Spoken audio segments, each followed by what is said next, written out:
Hello, everybody, and welcome to The Night Owl, a show that we do twice a week where we talk about all the latest in pop culture news, TV and movie reviews, gaming news, and just the general conversations of the day. For those who don't know me, I'm Price of Reason, and with me, as always, is my co host, Professor R2. How's it going, Professor? It's going well. Glad to be here. Glad to be here. Just finished up hanging out on your TV shows revisited stream once again, doing Batman 66 this evening. So if there's anybody here who didn't get to see that, go back and check that stream out. That was a lot of fun. Really enjoyable to go back and check out an old show. Like Batman from 66. That really is just, it's just fun. Right. It is very, very fun. By the way, I see Dutch Gradient in the chat. I wanted to tell you something. Dutch Gradient is a good guy that, from time to time supports this channel. He sent me a message on Twitter, but sometimes when you send somebody a message on Twitter, it goes to some weird spam folder. So I only found that message now. So just wanted you to know that I actually just saw your messages, and I responded even to your message. Because that's what we do here at Price of Reason Studios. That's the kind of person Price is. He responds that's the kind to of your things. messages. Exactly. Yes. That's the kind of thing. No, because I wasn't like too high and mighty to answer it. I just really didn't see the message.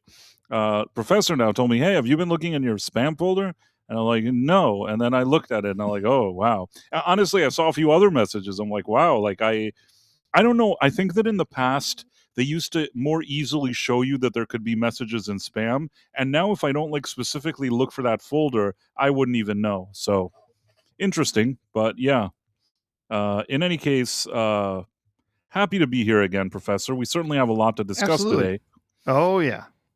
I just want to do a post real quick because I'm multitasking, so you can tell a joke in the meantime.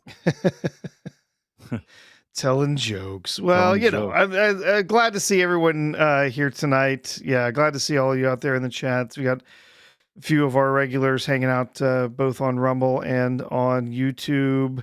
And got some of our mods already with us here. Phantom Monk, hey there, buddy. Glad to see you. And a bunch of our regulars visiting. Someone was saying that they didn't get to catch the stream. Lasher says, I missed it. I was at work, but I'll check it out later. Yeah, real fun.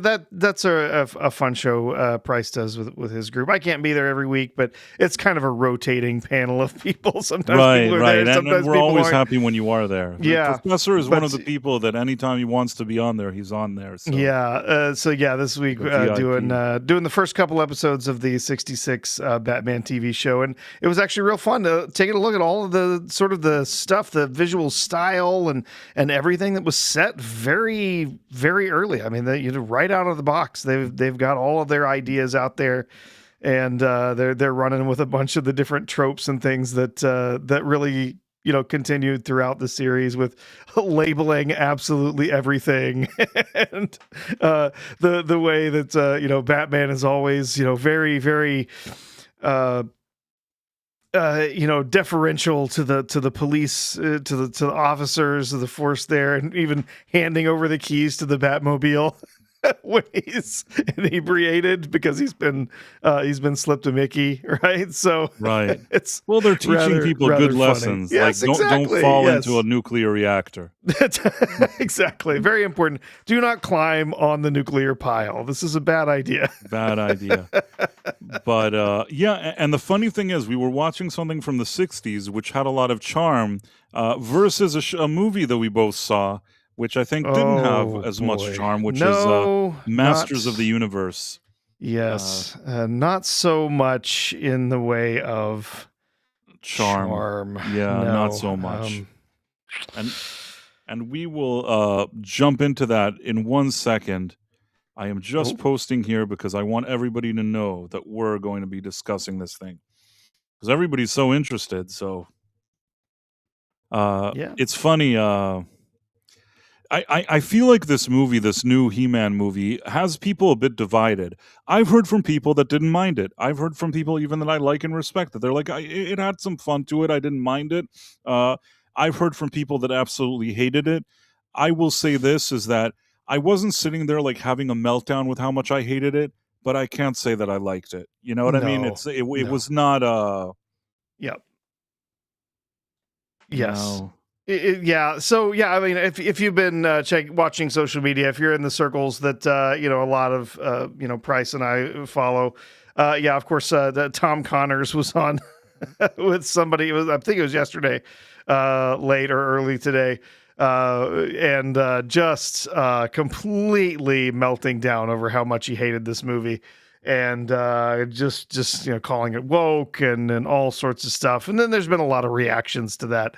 And I can't say, as I was having a conversation with someone earlier today, I can't say that this was as bad as Tom seems to have felt it was, but at the same time, I can't say that this movie was good. I can't really defend it either. I will. No. On the spectrum of getting upset, Tom got very upset. But I can't say that the general direction of what he was saying was wrong. Perhaps it just didn't make me as angry as it did him. You know? Yeah, yeah. And there were times, you know, I went through, you know, there were some things that I thought were good about this. I thought overall, I thought the production design was pretty solid. I didn't mind the take that they had on all of the different characters. I felt like the world felt consistent when they were in Eternia. The way that they, you know, the costuming and the way that they sort of translated the characters from the 80s cartoon. It is very, very much based on the 80s cartoon. I think that was what some people weren't sure, like which He-Man is this going to be, right? Because we got a He-Man live action movie back in, you know, the late 80s, and it was barely, it felt like it was barely even connected to the He-Man show, right? And still I will say that I thought that one had more merit than this one. Could be. Yeah, we did get a Dolph Lundgren. If you haven't seen it, no big spoilers, but there was a Dolph Lundgren cameo. This had been rumored for a while. Where he is in this briefly. That was probably the best part of the movie, which was very funny. It was a clever bit. A lot of people, honestly, I did not have a lot of people in the theater with me when I saw it. There was only one really big laugh, and it was during the credits. It was during the credits. Was that when? Well, we can talk about it in a second. Yeah. There's a fan favorite character from the cartoon. That one. That was the only briefly. Yeah, that was fine for a second. That was probably the biggest laugh in the theater. There was also a joke at one point with Skeletor referring to He-Man as being this big muscle-bound guy with a sword dangling between his legs. Some people seem to think that was quite funny. I didn't. I didn't think it was funny. But there were some laughs in the theater from that one. I don't know. But I mean, there's a lot of scenes in this, Price, where I feel like they completely they ruined what they were going for, right? Like they set up something that's like genuinely supposed to be like, oh, we're actually making a good joke here, or we're actually going to do something serious here, or whatever. And then they had to undercut it with MCU style, you know, Joss Whedon style humor. Did you feel that? Not only did I feel it, it was like the thing with Joss Whedon is that I feel like he started it, but then they brought James Gunn to kind of be like Joss Whedon, and then, you know, you have several kind of carbon copies of this MCU that became less funny and more dumb and just annoying. And I feel like this He-Man movie is like later stage MCU. It's not even the Joss Whedon fun, which you could argue that maybe at least Joss Whedon was good at doing. It was already like the later stage, you know, the Marvels, not fun. You know what I mean? Like, I just didn't enjoy whatever they were going for. Not only that, and yeah, I'm not going to lie to you. I thought this thing was pretty awful. It was pretty bad and it was pretty awful. I didn't have the same angry reaction. I didn't go out. Tom looked very, very angry. And the thing is, I can't really blame him. If you really like He-Man and you wanted to see a He-Man movie, this was not what you wanted. And I'll say one thing that out of what I saw briefly that Tom said in some video that was being shared today, I will say that he said something like, you would hope that after Netflix, whatever happened there, that Amazon would have learned some kind of lesson. And that, without seeing Tom, is exactly what I told myself. I said, you already did this stupid thing with Kevin Smith. You know that that's not what people want. There was a huge backlash to it. The ratings dropped. People didn't accept it, didn't embrace it. Instead of appealing to fans, you push them away. Do one thing that kind of honors what this thing is. Now, yeah, it was a bit of a campy cartoon, and it was for children, but there was a really good movie that they could have made here had they just treated it a little more seriously. I didn't enjoy the meta jokes every second. Nope. There's things like, for example, like in real life growing up, I always used to, even as an adult, think about the characters of Fisto and Ram Man, and I always thought to myself that probably there were a few pranksters that worked at Mattel that thought that this was funny, and like they thought Sure. that nobody would pick up why they think it's funny, and I think that over the years people have picked up why they thought it was funny. But with that being said, Yeah. even though there's like an obvious joke there, and I myself over the years have laughed at it, when I'm watching the thing itself, I don't need meta jokes every second about it within the property. Do you get what I mean? Like, I need them to treat whatever it is super seriously and not like make fun of it that it's like dumb. And the whole movie had this feeling of like it's almost like a parody of itself. And it's one thing if the parody of itself was really funny, but I actually didn't think it was funny either. So you have these kind of MCU type humor jokes that keep falling flat. Tom said that, like, he thought it was a Thor Love and Thunder. I actually thought it was more like a poor man's Thor's Ragnarok or something. Yeah. You, Well, you I know, think, Thor Love and Thunder was, had the same kind of humor, but much less of it worked. It was much more cringe than Ragnarok, at least in my opinion. right. I mean, I Yeah. would say that, like, I don't think. I guess it's somewhere between Ragnarok and Love and Thunder, this He-Man movie, but yeah, I had a lot of issues. Now the thing is that the movie starts off. First of all, I think we can pretty much talk about spoilers here. I won't spoil every detail, but I don't know how we can talk Okay. about this movie without saying anything. Especially, we'll talk That's about the fine. earlier Do you want to parts put of Do the you want movie. to put a chyron on the screen? Use the amazing technology available to us, Price, Yeah, to say amazing. spoilers. Okay. Wait a second. Okay, how do we do this? Banners. Add new banner, and we're gonna write He-Man spoilers, and then let's see. His Fobo says it was a poor man's Thor that cost more than Thor. It's true. Yeah. It is true. It is true. It was very, very irritating. And maybe, do I need the ticker, or the ticker is the ticker annoying? No, I don't care either way. Okay, wait a second. Edit. I'm gonna edit this thing. I don't want the ticker. I just wanted to show it. And now let's do it. Here, He-Man spoilers. So basically, the movie starts off. I just want to go back and say this. Initially, Yeah, sure. when this movie was announced, I had really hoped that they learned the lesson from Netflix. And this is something that I did agree with Tom, because I only heard him later say it, but I thought to myself, this is your last chance to do something that's not an embarrassment. Fix the problems. Look at what happened with Netflix. Fix it. And really, really hopeful. Then we got the trailer. And once I saw the trailer, I didn't have a good feeling about it anymore. No. We've been talking lately about how at this point we're like the kings of watching trailers and knowing if the movie will suck. I think that it's very, very difficult to show us a trailer these days that's not good, and then the movie ends up being good. It is so rare. Most of the time when we watch the trailer, we already know. I think that people have had this instinct. We're not like, anything special. I think a lot of people have had this instinct for years where you watch a trailer and kind of know. But I think that if you could bring it to the level of an art form of knowing just exactly how the movie is going to suck, at this point, I think we're pretty darn good at it. And when I watched it, I saw all the problems. I thought to myself, why are they making this some jokey thing? Why does it feel like this dumb MCU thing? Why does it look like, Guardians of the He-Man and all this other stuff? I looked at all of this and I was really concerned, and I still said maybe maybe in spite of everything I think, this movie will be a little more decent and a little more fun than what this trailer suggests. And I was really hopeful. People always think that I want to go into the theater and I want to hate it. But the truth is, I like He-Man, and when I grew up, I watched it, and I wanted to see a good He-Man movie.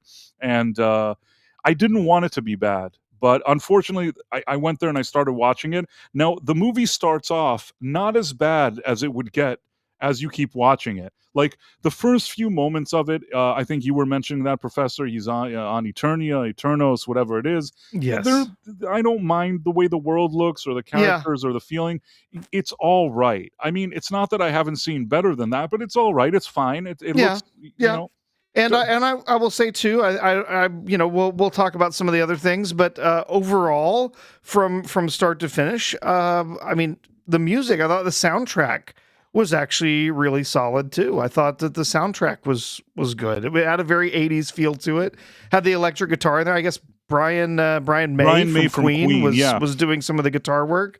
And they have specifically, there's a Queen song that kicks off in this that actually even ties back to a joke made earlier in the movie, which I appreciated some of that, the connectivity there. But yeah. So I didn't mind that Brian May on guitar is never going to be a bad thing. It felt like they were going for this kind of old school 80s type of rock with Brian May on guitar. Had no issue with any of that. That was not the problem with the movie. If I had to say something almost positive, I'd say that those parts were not the parts that bothered me. Yeah. The problem is, except for maybe the music that tried to create like this kind of a very official and kind of cool environment, the movie itself was working against it because whatever I was watching on screen wasn't as cool as the music. Now, the initial thing where the movie starts off, you have Adam, who is of course E-Man, but as Prince Adam, and he's a kid in the kingdom of Eternia, Eternos. His father is Randor, his mother is Marlene or whatever it is, and they're the king and queen. He's the prince, and he's a scrawny little kid. And he's a little. He's the. They at one point they refer to him as the runt, right? Right. It's like he's a little kid. And then you have like Man-at-Arms training him. And I want to say this. This is another thing I thought about the trailer. A lot's been said in recent years about swapping characters and their backgrounds and things like that. And I said to myself, and I said to other people, that when I saw Idris Elba was going to play Man-at-Arms, I said, I think he's going to do a good job because I think that Idris Elba is a really good actor. And I have a feeling that he's going to be good in the role. And you know what? He's one of the things that I mean, I'll get to what they did with his character very soon, but at least early on in the movie, I liked him. Like in the first maybe act of the movie, when you see Man-at-Arms, I liked him. He was probably, I dare say, maybe the best thing about the movie until the end of the first act, and we'll get to that in a second. It looked like Idris Elba was having a lot of fun. I liked, seeing him in this role. I didn't have any issue whatsoever with him, and the fact that he's training a young Adam, I thought was fine as well. There was one thing here that already started annoying me. The thing is that He-Man, what would have been cool is if they're going to have him train and in these kind of cadets with other boys, that they're all taller than him and stronger than him. But what do they do in this movie? Immediately they start off with the girl bossing. Exactly. It's in my notes. It says, the girl bossing starts immediately. Yeah. Immediately. Adam is a kid. There's already girls beating him up. It's like, okay, I get it. He's not the strongest guy in the room, but why can't you have a more boys atmosphere that he's training with like men and they're all bigger than him and he's just like a little runt? That would have been fine. The additional layer of having girls kick his ass 3 minutes into the movies and he's being bullied by little girls really, really was a red flag for me. It annoyed me. And I'm like, man, they're going in this direction again. And of course, one of the girls that's like better than him than everything is like Tila. Who's Man-at-Arms' daughter. I want to say another thing. I don't have any issue with the casting of Idris Elba, but I will say this. She's supposed to be Idris Elba's daughter in the movie. She doesn't look like she would be his daughter. You know what I mean? That's there's some issues there. Yeah. Now, if I remember correctly, I think in lore she's considered an adopted daughter, or at least in some versions of it. Yeah. And if they wanted to go that route, it would have been very easy to drop a throwaway line at some point explaining that, because they don't even try to bother to explain how he's her father. I know that things can happen in the world, but it would have been just anything. Just throw something our direction. This is no disrespect to anybody. Like I don't care that Idris Elba is in the role, but she doesn't look like she would be his daughter, so it could Yeah. have helped. Could have Yeah. helped. She And is supposed to be an adopted daughter. You're right about that. But yeah, they don't mention that in any way. It's never No, there's never even a moment where he says, you know, oh, anything like, oh, well, I chose you. You know, you may not be my daughter, but I chose you. Nothing like that, right? There's no mention of it. It's just, oh well, she's your daughter, and they're not going there. They don't they're feel not like going to go explaining there. it. Yeah. They don't care. And it's not the first or last time in this movie that they don't care about anything. Emperor Goodwin but Price, we never saw what the postman looked like for her family. We didn't.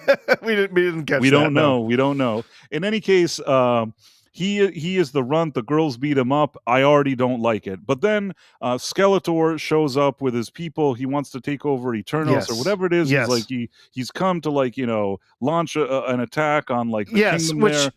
This Price, I hated this so much because, okay, first of all, you get a man-at-arms who runs into the king's, whatever room, his throne room or observatory, whatever, and says, we're under attack, when things are exploding all around them and their ships dive bombing.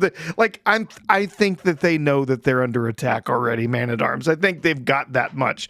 But yeah, they come in, you get the forces of Skeletor's, people coming in, and they're flying in, dive bombing with all of these different shaped fighters and stuff, just blasting everything with energy blasts, or phasers, blasters, whatever you want to call them. And then they're like, oh, well, let's fight back, whatever. First of all, why would they not have any kind of defenses for an air attack like that? There's not even one thing where there's some sort of turrets, or they've got their own fighters to fight off his attack, whatever.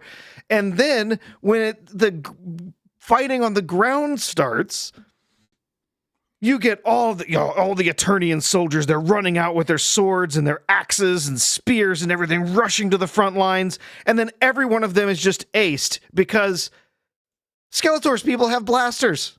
They've got guns. And so they just gun down everybody. It's like, well, of course they took over the palace, because for some reason everyone in Eternos doesn't have weapons. There doesn't have, long distance weapons, but the bad guys do. Let's just pretend that everything you're saying, I would let it slide. It's all true. You and I, we have a different mind. Like, I like the details you analyze, and I always go more for the story. You know what bothered me? Everything that you're saying is spot on. I'm not arguing with one word that you just said. You're right about every single thing. But what for me bothered me even more than that is that they didn't really give us anything about Skeletor. Why is he doing this? What motivates him? I understand that he's evil. I understand that, but give us a little something. Even in the lore over the years, they've given some things with Skeletor. You could have done a little more to show the setup for why he's launching this attack. Anything. He just arrives out of nowhere and he just shows up. Yeah, he just shows up. He's there now. He's Skeletor. He's there now. Give us something, a little bit of world building. Show something, have somebody talk about him, have somebody worried that he'll be there, anything, and then it also goes hand in hand with what you said. They're just not prepared for it. No, we're not prepared for it because nobody explained why he's there. They're not prepared for it because they don't know anything either. And it's like, surely somebody must have known who this guy is. I mean, they know who this man is. Yeah. Right? Well, they immediately, they mention, I think they say that they know that it's Skeletor that's attacking.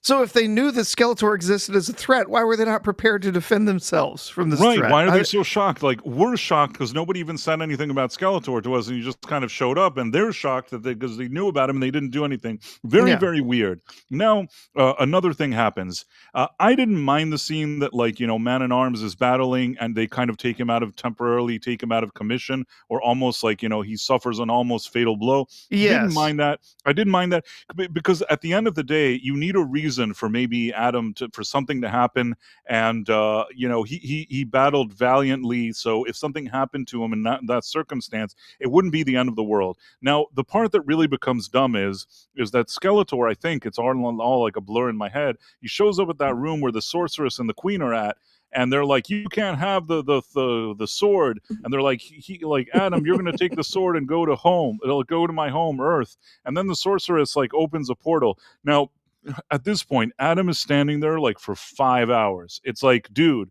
just jump. Sorry, Sean, in advance. Jump into the fucking portal. He's just standing there. He just stands there. Could have wiped out all the people in this room like 70 times in a row, and he just stands there, and everybody just standing there, and nobody does anything. And finally, like, He-Man jumps in. That scene seemed to take way too long in terms of like suspending disbelief there for me, but whatever. Yes, you're right. It took way too long, but then of course at the very end, we do get Skeletor comes in. We do see him, and he's been threatening the King Randor.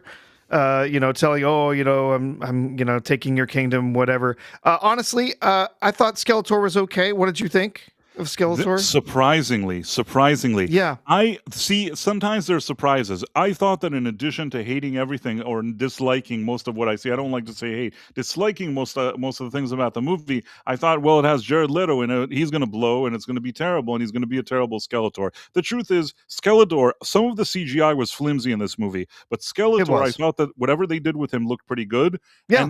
And I dare say that I didn't have an issue with the way Jared Leto voiced him. I'm not saying that he was as good as Frank Welker or whoever did it back in the day. He's not the ultimate voice actor for Skeletor, but he did not ruin the movie. That, like, if I had to do a list of like things that were a real issue in the movie, Jared Leto as Skeletor was not an issue. Like, I absolutely agree. Yeah, he was not a big problem. If you had not told me it was Jared Leto doing it, I probably would not have even been able to figure it out. I mean, there's so little of him in the performance. But the good thing is, first of all, let's be honest, you don't see him there. He's probably either voicing, I don't know what he's doing there. He's voicing the character after the fact. He's doing it through filters and a bunch of different things. And I think he was doing the mocap. I think he was doing the mocap. He was doing the mocap. Yeah. Whatever it is, if he was doing the mocap, good for him. I have no issue.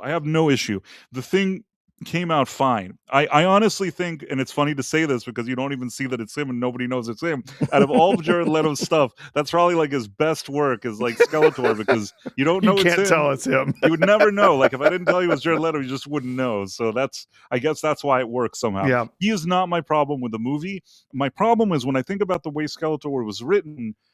First of all, later on, there were and they tried to address this in the stupid Kevin Smith show, that there was that thing where he was sort of like I think the king's brother that ended up like becoming Skeletor.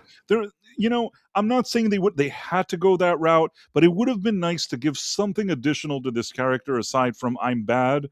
Just give something, or prepare or lay the groundwork, for his arrival, for anything. Because I really feel like, and that's where the movie started really like slipping away. But from the second that Adam takes the sword and jumps into that portal, I feel like that's the part that like the movie starts like falling off a cliff. Adam plops into the water on Earth, and he after riding the Rainbow Bridge. Right, because it looks, I swear the effect looks like almost Thor. Exactly like the Rainbow Bridge on Thor. Yeah, it felt like they tried to copy. And the sad thing is that the first Thor movie, if they would have tried to model this after the first Thor movie, they probably would have had a better movie than them trying to make it like Ragnarok / Love and Thunder meets Guardians of the Galaxy. Had they just gone for like the more people always complain about that first Thor movie. I will argue that first Thor movie was probably the best Thor movie. At least like it wasn't a complete stupid joke. I thought that there was some kind of growth in his character of learning the responsibility with his father and with the kingdom. Maybe it wasn't a perfect movie, but I think that there was enough dramatic beats and heart in the first one that people often dismiss it as like a bad movie, and I actually don't think it was bad, but that's just my personal opinion. Whatever you may think about Thor 1, I think that He-Man specifically would have benefited from more of a Thor 1 setup and not for the Ragnarok one. Do you got poor man's Ragnarok? Sure, yeah. Like, so sorry, go on. No, go ahead. No, go ahead. No, you go. You go. I was just gonna say, like, when it comes to like the Skeletor, as I was talking about him in the episode, I think honestly in the film, Skeletor works, and even I think the corniness of Skeletor, because that actually, again, I think this is really trying to make an actual effort in trying to build the template on top of the 80s cartoon. So sort of the corniness of Skeletor in some of the different interactions that he has, like the laughing too long as a villain, and then like other or everyone else is laughing when he's already done laughing and he scolds them for laughing, or like some of that stuff. I thought some of that humor was the closest it got to actually being funny, because it didn't actually interrupt an emotional beat in the movie. It didn't interrupt something important that was happening. It didn't change the setting. I will say this though, with as good as Skeletor was, I hated Evelyn. I thought that character was terrible in this movie. I'll tell you, I was trying to think about it throughout the movie, what bothered me. First of all, I really like Alison Brie, who plays Evelyn. I love really, Alison really Brie. Like her. Yeah, I like her a lot. I really, really like her. And I think one of the problems of her being Evelyn is that I like her too much for her to be Evelyn. That could be it. That could be it. You know what I'm saying? Like, I look at her and I think to myself, wow, I like Alison Brie, and she's supposed to be Evelyn. I didn't hate her portrayal, but I thought to myself that perhaps she wasn't like the best, the best casting choice, personally. Yeah, I mean, I have cartoonishly bad. Like, it's just like, did they want her to play this to where she's just a cartoon trope in the way that she delivers her lines or something? Because it's just, and again, maybe it's not even her. It's just the terrible lines that they gave her. I don't know. I mean, I've followed Alison Brie's career for a long time. I loved her on Community. I met her once. I've seen her in a number of different projects. Again, there was Glow later on. I thought she was fantastic in that. This just didn't work for me. I once met her at a party many years ago. Like, I'm talking at least like 10, 12, 13, I don't know what years ago. And she had done Community already. And I kind of like was standing in front of her. And I think that I know this sounds weird. I think maybe she thought she knew who I was, which she obviously didn't. I've never spoken to her in my life. And she kind of smiled and then this kind of hi, like smiled and what's up? And she is wonderful. I immediately took a liking to her. And by the way, she looked great at that party. She looked really, really good. Yeah. So I don't have anything bad to say about her. So when I see her on screen, I'm already kind of happy because I have like a good association memory, and I like her. Like I said, maybe I like her too much for her to be Evelyn, and that's really what I was thinking. I like her as an actress. I like her in general, and I just think that perhaps the role wasn't the right one for her. But that didn't ruin the movie for me either. I'm just like, I almost feel like maybe they could have taken some evil, like, more evil looking British actress to play Evelyn. Yeah. So someone that actually felt like they were menacing in some way. She doesn't feel menacing at all here. She just feels miscast, frankly. Exactly. Yeah. I think that's a good thing. Oh, I think that maybe somebody on Rumble has recommended us, or something has happened. I don't quite know. Could be. Yeah. Maybe we've been moved to the front page. That's possible. Numbers are going possible. up. Well, welcome anyone coming in from the welcome front anyone. page. I think people are just really into He-Man and the Masters of the Universe. They want them He-Man spoilers, boy. They're here. They're here for those spoilers. Yep. So he gets fired out of the rainbow thing onto Earth. Yeah.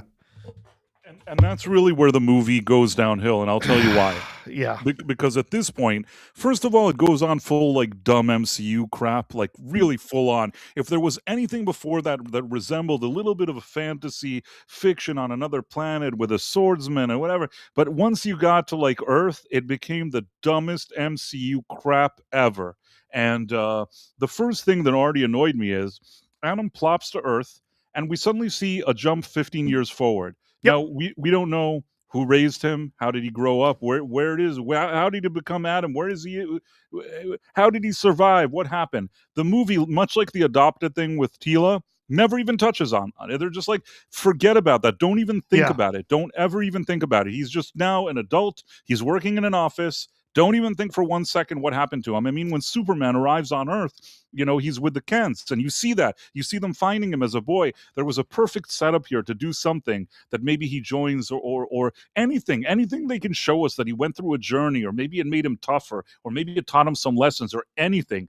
Give us anything in the world in those 15 years. They're like, nope. Now he works at an office. Or like, okay, so he works in an office. Now, some people might argue that the office was sort of making fun of the political correctness of corporate America.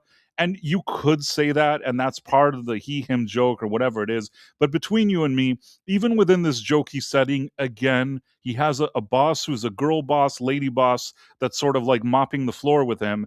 And let's just say that initially, on his planet of Eternia, that let's say he would have been like fighting real boys and not the girls like kicking his ass every second, then that could have been comical. You could have looked at it and say, okay, so they have one lady that's kind of, on his case, and you think it's funny, she's like a girl boss. But once you already saw the little girls beating him up, and now there's a lady that's like his boss, and she's kicking his, theoretically, but you know what I mean? She's mopping the floor with him. I'm like, I don't need to see a whole movie about like He-Man being, berated by women. Do you get what I mean? I just felt like there is an awful lot of that, and that was in my notes as well. Yeah, and also we in finding out about this 15-year jump forward, we discover that not only did we not understand anything about how he got to where he was, how did he survive, how did he live his life on Earth, who raised him, anything like that, that this is his own pathetic attempt at hitting on a woman, is telling her that he's from another planet. That was so stupid. That was so stupid, that meal that he's telling her all this shit. That's another thing, like that we hear this whole narration at the beginning that he's explaining, and then we learn that the narration is him sitting on a date with a woman trying to impress her. So he tells her about like Eternia and all this stuff. So she leaves him at the table because he's a stupid idiot. So he gets like stood up by her literally in front of him. She's like, I don't want to be here anymore. And leaves. She's like, I need to take this. And she grabs her phone. He says, but it didn't ring. And she goes, no, I need to take this and leave. Like they basically humiliate him at every corner. Every corner constantly. That there could be a woman that mops the floor with He-Man, it's happening in this movie. And then he shows up at his apartment or whatever it is, and his roommate, and I'm going to try to find the best way to say it. They could have had like a cool dude bro that's like his roommate, but instead you have something of a flamboyant roommate. Guy that sits at home and watches daytime television. Watches like soap operas and has like Kleenex where he's crying into them. And everything that he says and acts, he kind of seems very, it's not specifically said that he's very flamboyant, but he seems very flamboyant. Now, again, if all the people in the movie were like tough and he's like tough and whatever, and you have a roommate like that, well, you could say, well, that's a bit of a contrast to it, and you could see the humor in it. But once you have the little girls beating him up, the girls, putting him in his place at the restaurant, the boss who's a girl boss that mops the floor with him, his roommate that's like, crying into tissues over soap operas, it's like, man, this movie is supposed to be He-Man. I know it's called Masters of the Universe because they don't even like saying He-Man anymore. But the main character is He-Man. It can't be that it's just a bunch of women making fun of him and a bunch of like flamboyant people around him. Yeah. It doesn't make any sense. But then the movie gets even worse, Professor. This is where like every scene feels like we're falling off a cliff again. You know what I mean? Well, we get with the guy, his roommate, right, who is curiously flamboyant. We get to his discussing with him. It's like, oh, you didn't tell her the story, did you? And so that you go over this whole thing. Apparently he has a history of doing this with women, like telling them his whole history, like where he came from, another planet, whatever.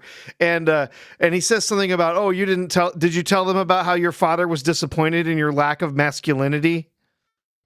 Yeah, that was another thing. Like so right in the, I'm like, oh my god. Oh, that was another cringe. There's so much cringe that there's cringe that kind of I couldn't. It kind of went and left. I didn't manage to pick up. Like, but you're right. He does say that. He does say that stupid thing to him. But then now the movie ends like takes another turn that's even dumber. This is the part that really like I couldn't stand it anymore. He gets a message. He's in the office with his girl boss, lady boss in HR. in HR, where they're talking, they're doing all of the HR, like double speak stuff where everything is nice and kind and everything is asking, not telling, and all of that stuff. Like if you've been in a corporate environment, if you've had to put up with any of this stuff from this HR speak, it is irritating to your core. So like this whole time, I'm just like, out listening to all of this stuff. Let me put it this way. If the whole movie until now would get everything right and they had a scene of a strange HR lady saying some weird things to him, you could see that little brief moment as a moment of humor. But once until that moment, all we had is what we just discussed. The moment already is just like, you're just so sick of it. So this HR lady is kind of berating him and telling him that he's a problem at the job and they want to put him on probation. But then he looks at his phone, and who even takes out his phone and reads messages during a meeting like this? None of this makes any sense, but he looks and somebody says that they found the sword. He's been looking for the sword of power online, and which he lost when he got to Earth. So somebody wrote, I found your sword. Now, first of all, who is this guy? How do we even know? How does he know? And he has to make a choice. Either he answers this guy's text immediately or he listens to the HR lady. And he decides ultimately, I guess, to answer the text, which means that he's fired because he didn't listen to her, or whatever it is. The guy on the phone, this another part that doesn't make sense. And I feel like maybe in reshoots or somebody did something. It's another one of those situations where it's not well explained. The guy is like, you can have the sword for $300. So he says, okay. So he goes and he meets the guy at a store. And basically, there's a stupid bit where he's like, how do I know when I find you? And he says, you'll know. So then he has to go into the store, and there's like a 5-minute long sequence of him walking around asking people if they're the guy with his sword. And the payoff was so stupid at the end. It was just some dude, you know what I mean? There wasn't even like a fun payoff. It was just some stupid thing. And then finally, once he gets to the guy, he's like, that's the guy that said, if you give me $300, I'll give you the sword. But He-Man never gives him the $300 from what I can tell. He shows up and the guy tells him the sword's over there, and he shows him this kind of like display statue or whatever it is that they're holding the sword. He's like, that's the sword over there. I can't help you anymore. And then he leaves. And it's like, first of all, you came here because you were going to sell him the sword and you wanted $300. Why are you here now just telling him where it is and running away? What was your role here in this whole situation? It's another one of those things. It's like the amount of cheating in the writing here and not thoroughness, like we keep picking up like in every scene, just shows that these guys are, I'm sorry, I don't know any other way to say it. These guys are kind of bums that wrote it. It's like, I can write a better screenplay than this. Why are you paying these people all this money? They can't even, Amazon put so much money into this into this movie. You can't find a few people that can write a screenplay. So in any case, he doesn't take the $300. He just leaves and shows them where the sword is. Now, at this point, He-Man Adam has like $300, or he has money or whatever it is. He can just go to the store and say, hey, I want to buy that sword from you. Instead, what does he do? He's like, I'm going to steal the sword from the store. Why is he stealing it? For absolutely no reason. We already know a second earlier he was willing to pay $300 for it. At least show us a scene where he's trying to convince somebody. Yeah, that he wants to buy it or something. Yeah, I will call out one thing, Price, here. I don't know if you knew this. Repeatedly, while he's in this toy shop, this whatever, you see Big Jim toys on the shelves. Did you catch any of that? I didn't. I don't think I caught that. Okay, so Big Jim is a toy line that essentially was canceled, and then they used all the models of the models from the existing Big Jim figures to create the He-Man line. So there's a bit of a gag in there showing these Big Jim toys, because those toys ended and then they became He-Man, the He-Man toys. So that was a clever insert there, definitely for the nerds to pick up on. So the one thing, and the Battle Cat figure also came from there as well.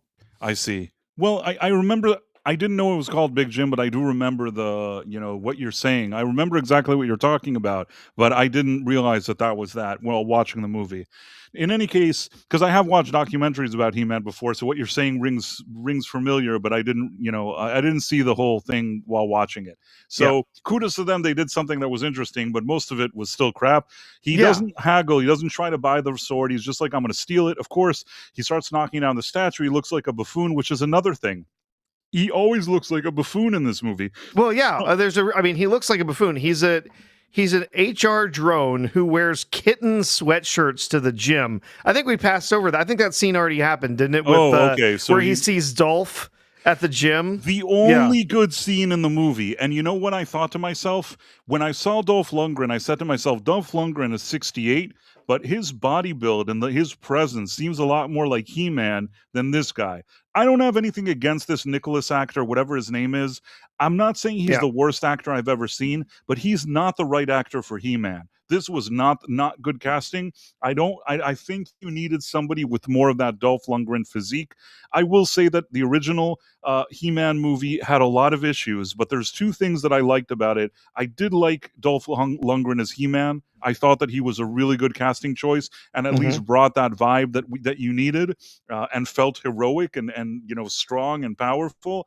And I thought that Frank Langella, whoever it was that played Skeletor, I thought that he did pretty well as well. So yeah, Frank Langella is a classic. Yeah, I mean, they didn't have CGI that he had to actually put in the work, and I thought that both he and Dolph Lundgren did a fine job with whatever they were given.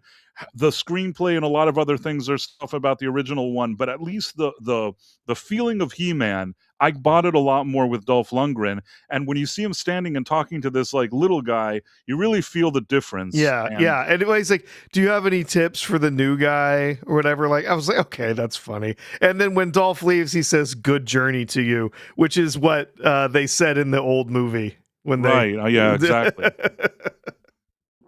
But in any case, even those few minutes, I'm like, oh, okay, well, that guy seems like He-Man. And he's already, like I said, he's 60, not 86. He's 68 years old. And I felt, okay, this guy seems like He-Man still. And probably that cameo was like the highlight of the movie. That and for a lot of people, I bet it was. Yeah, that and maybe the beginning with like Man at Arms. Now we'll get to that in a second. But what happens is he steals the sword from the store after knocking down the statue and being a buffoon. He stands there right in front of everybody, holds up the sword like, I have he doesn't say I have the power, which by the way, he says take me home. But he looks like a loser. He looks like a complete idiot. Obviously, that's the intention. He's supposed to look like a complete idiot. They're supposed to be emasculating him. That's the point. But yeah, I want to answer as to Phobos. He says, "Why is Teal Mexing?" And you know what? The actress, I don't like to get into so many specifics here, but I didn't have any casting issues with the actress. I had an issue with the character, but I didn't have an issue with the casting of the actress.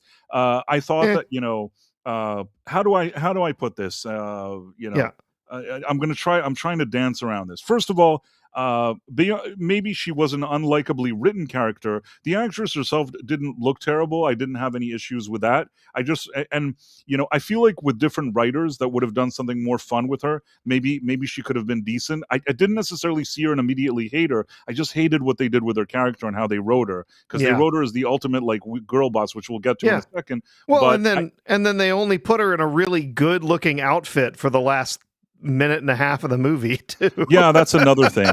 There are some issues there, but the actress didn't look like, I mean, I don't know how to again say this in a way that first of all, like I didn't have an issue with Idris Elba. If you bring an actress that looks decent and does the thing, like it's not really something that like, I can be a flexible guy, but and the other thing is that if you wouldn't have told me that she's Mexican, I mean, it's not like she looks the most Latina in the world. Not that it would have especially bothered me if she was hot, but I'm saying that like, I don't know anything about this actress, but I didn't have any issues with her as the casting. I had an issue with the character itself. That's my bottom line here.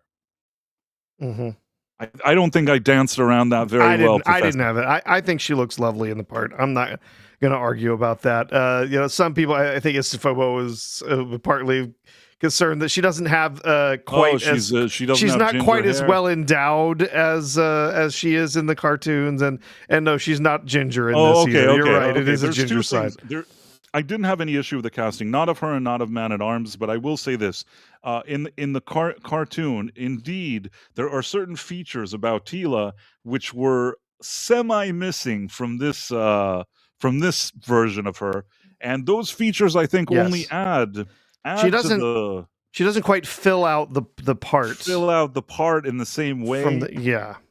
She has more personality in the cartoon one than she does in the movie one. True. And then I'm saying this for all the ladies that watch the Night Owl, the 3 ladies that are probably thinking changing the dial right now. In any case, so he steals the sword, and then Emperor Goodwin says, "I can be a flexible guy," as one of Price's pickup lines. Probably. In any case, bottom line is, I didn't mind the lady, I didn't mind the casting, and yes, I agree that maybe some of the features weren't like the cartoon. But I could have let a lot of things slide as long as they wrote her character well, and that they didn't do, which we'll get to soon enough. In any case, Adam takes the sword after humiliating himself in the store and looking like a buffoon again, and he goes home, and he's like sleeping on the floor, and then the police arrive, and they arrest him because he stole the sword, which he initially wanted to buy, but then he stole it. And this is another one of those things that, like, you could tell that they thought of certain scenes that they wanted. And they thought of the scenes, but they're not good enough writers. There's 3 of them, and none of these 3 geniuses can think of a reason why he'll be in A and he'll be in B. So they just do stupid things to explain it. But you could tell that they're just not good writers. It's embarrassing that something, a trillion-dollar company like Amazon, they hire these hacks, which, like, I'm watching it and I'm embarrassed for the people that wrote this, that they couldn't write like the most minimum of decent scripts. So, in any case, the police take him and they put him in the car, and they're sort of supposedly like joking with him, making fun of his sword. Yeah. So what are you, Highlander? It was so weak, that part. Yeah. Well, the first joke is fine, and then they have the other cop try to joke too, and I would have edited that out. I would have just left the first guy saying, "Hey, are you Highlander?" and they both smirk, and that's it. Let it go. Sometimes if a joke isn't working, especially if you're in the editing room, just cut it out. That joke did not work. It was very cringe, and you're kind of like, when will this stop? But do you know why the Highlander joke was there? Guess who's making the new Highlander movie? Oh, Amazon. Okay. Amazon MGM. They're making the new Highlander movie. I have so little hope for it now. In any case, I have no hope for it at all. In any case, they're in the car, and then what happens is that suddenly Beastman shows up. Now, the reason why he shows up is because, like, Adam played with the sword the day before, and it caused him to, like, sort of like a GPS, like it pinged, like he now found him, was able to take a portal and arrive on Earth, because now he found Adam and the sword. But the problem I have is this, and this is another thing that could have been easily explained. At least if they would have shown that he picks up the sword and there's a little bit of a spark, but nothing is happening, or something, show us something. So that way, when Beastman shows up, it makes sense, because otherwise, if he just picked up a sword and he didn't even do anything correctly, and he's just an idiot and humiliated, why did Beastman even show up? Because either he did it right or he didn't. You know what I mean? Right. We never get an indication that his having picked up the sword actually does anything. You're right. There should have been, at the very least, a spark or something, or a glow, or that would have indicated that there was that this was the right sword. That yes, it was actually doing something, but we don't get that. You know what I would have done? I would have done. You know how he's lying on the floor and the police come to arrest him? Mm-hmm. Make him fall on the floor, and the thing is in his hand, and as he's sleeping and he doesn't realize, a little trickle of spark, something happens in the sword, just a little glimmer. And then you're like, him touching the sword is doing something, even though he doesn't realize it. And then at least you got that. You could have fixed that in post-production. You know what I mean? Forget about the fact that these writers and are hacks. You could have done like some CGI shit to explain that. Sorry, Sean. Could have done that. Didn't do anything. Beastman shows up. By the way, CGI for Beastman, wasn't excited about it. He looked kind of flimsy between you and me. Yes. You know what I'm saying? The CGI was dodgy in this. It was sometimes, it felt just fine. And Right. other times it really didn't work, and I felt like it was the sloppiest with some of the more detailed character designs. Beastman was definitely one of them. Yeah, Beastman looked like, almost like video game Beastman. It's something it, about it it didn't yeah. didn't look right. And then he approaches the cop cars. He's there especially for Adam and the sword. And just as it looks like Adam is about to he's done for, Tila shows up like He with her gets girl boss saved by moment. a woman for the first Has time. to be Yep. rescued by a woman. Tila shows up, kicks his ass. Tila has the best thing that ever happened. And then she reunites him with Adam, takes him, puts him on a ship, and they go to You left out something, Price. Yes, they get the girl bossing. They're running away from Beastman. They're getting back to her ship, and Beastman is chasing them. And who takes him out? Who takes out Beastman? not her. I thought that she took him out. An Amazon Prime delivery truck. Ah, you know what? It all happened so fast. You're right. It does. There is something like that. They're running, and an Amazon delivery truck clobbers Beastman, which gives them time to escape to their ship. You're right. I forgot. You're remembering some details. See, the thing is, when you watch a movie that annoys you every second, I sometimes just lose one thing because I'm annoyed at another thing. So in any case, Tila, basically, she takes her spaceship and they go back to Eternia, and Beastman like claws onto the thing. I don't know what, they travel back. Yeah, he falls off, and then she's giving the ship commands, and she says, open ship, and it opens. A closed ship, it closes, and then she says, fold space, and then tells Adam, this is going to get weird, and then the ship says, folding space, getting weird. Right, which also was annoying. Also, like MCU cringe, like stupid thing. That was like a Thor and Love and Thunder moment. That was just already like dumb and annoying. Absolutely. Like I'll give Tom that. That was like a Thor Love and Thunder moment. But they get to Eternia, and this for me, there's a moment in the film where I really had it. You know what I mean? Like, and we're very, very getting close to this thing. First of all, he arrives, and again, he shows up, and they're like, this is Adam, he came back. Everybody like disrespects him. But the thing is that I don't mind that they disrespected him or didn't care about him, but it's a very MCU type of way of like he's Star-Lord and they all think he's an idiot. Yeah, you know what I mean? And I don't need that in He-Man. He-Man is not Star-Lord. You didn't need him. And I feel like at this point, the actor is really going all in sort of a Chris Pratt impression, like trying to be like Star-Lord. And it's not working for me. He-Man doesn't need any of that. It's not that kind of movie. It's not that kind of show. It's not that kind of character. He's not the self-deprecating, Star-Lord guy. I really don't like that. So we have that. And then, he reunites with the girl that beat him up, and he's like, oh, you're the girl that used to beat me up. You shoved me in a locker. Yeah, because he's trying to prove that he is who that he is actually Adam, because obviously he's been gone for 15 years. There were a couple of things, Price. One, while they're on the ship traveling, she's telling him, don't get your hopes up or whatever, like when we go back, because everything's really bad there. And then he asks, they're talking about Skeletor and like why he does what he does, and she says because he's bad. And he says, no, there's got to be more to it than that. Like he's he's an HR guy who's there, like, I don't know, trying to psychoanalyze who Skeletor is. I'm like, oh my God, he's going to fight him with words. I can already taste it, right? It's so bad. But yes, no, they get to the scene with all these characters of the different characters with Ram Man and Fisto and whatever, but of course that's not their real names. These are the names that those are the names he came up with them in his head, because he didn't actually remember their names because he was a kid. No. So everyone laughs at Fisto because I don't fist things. He's like, yeah, you do. I saw you fist a goblin once.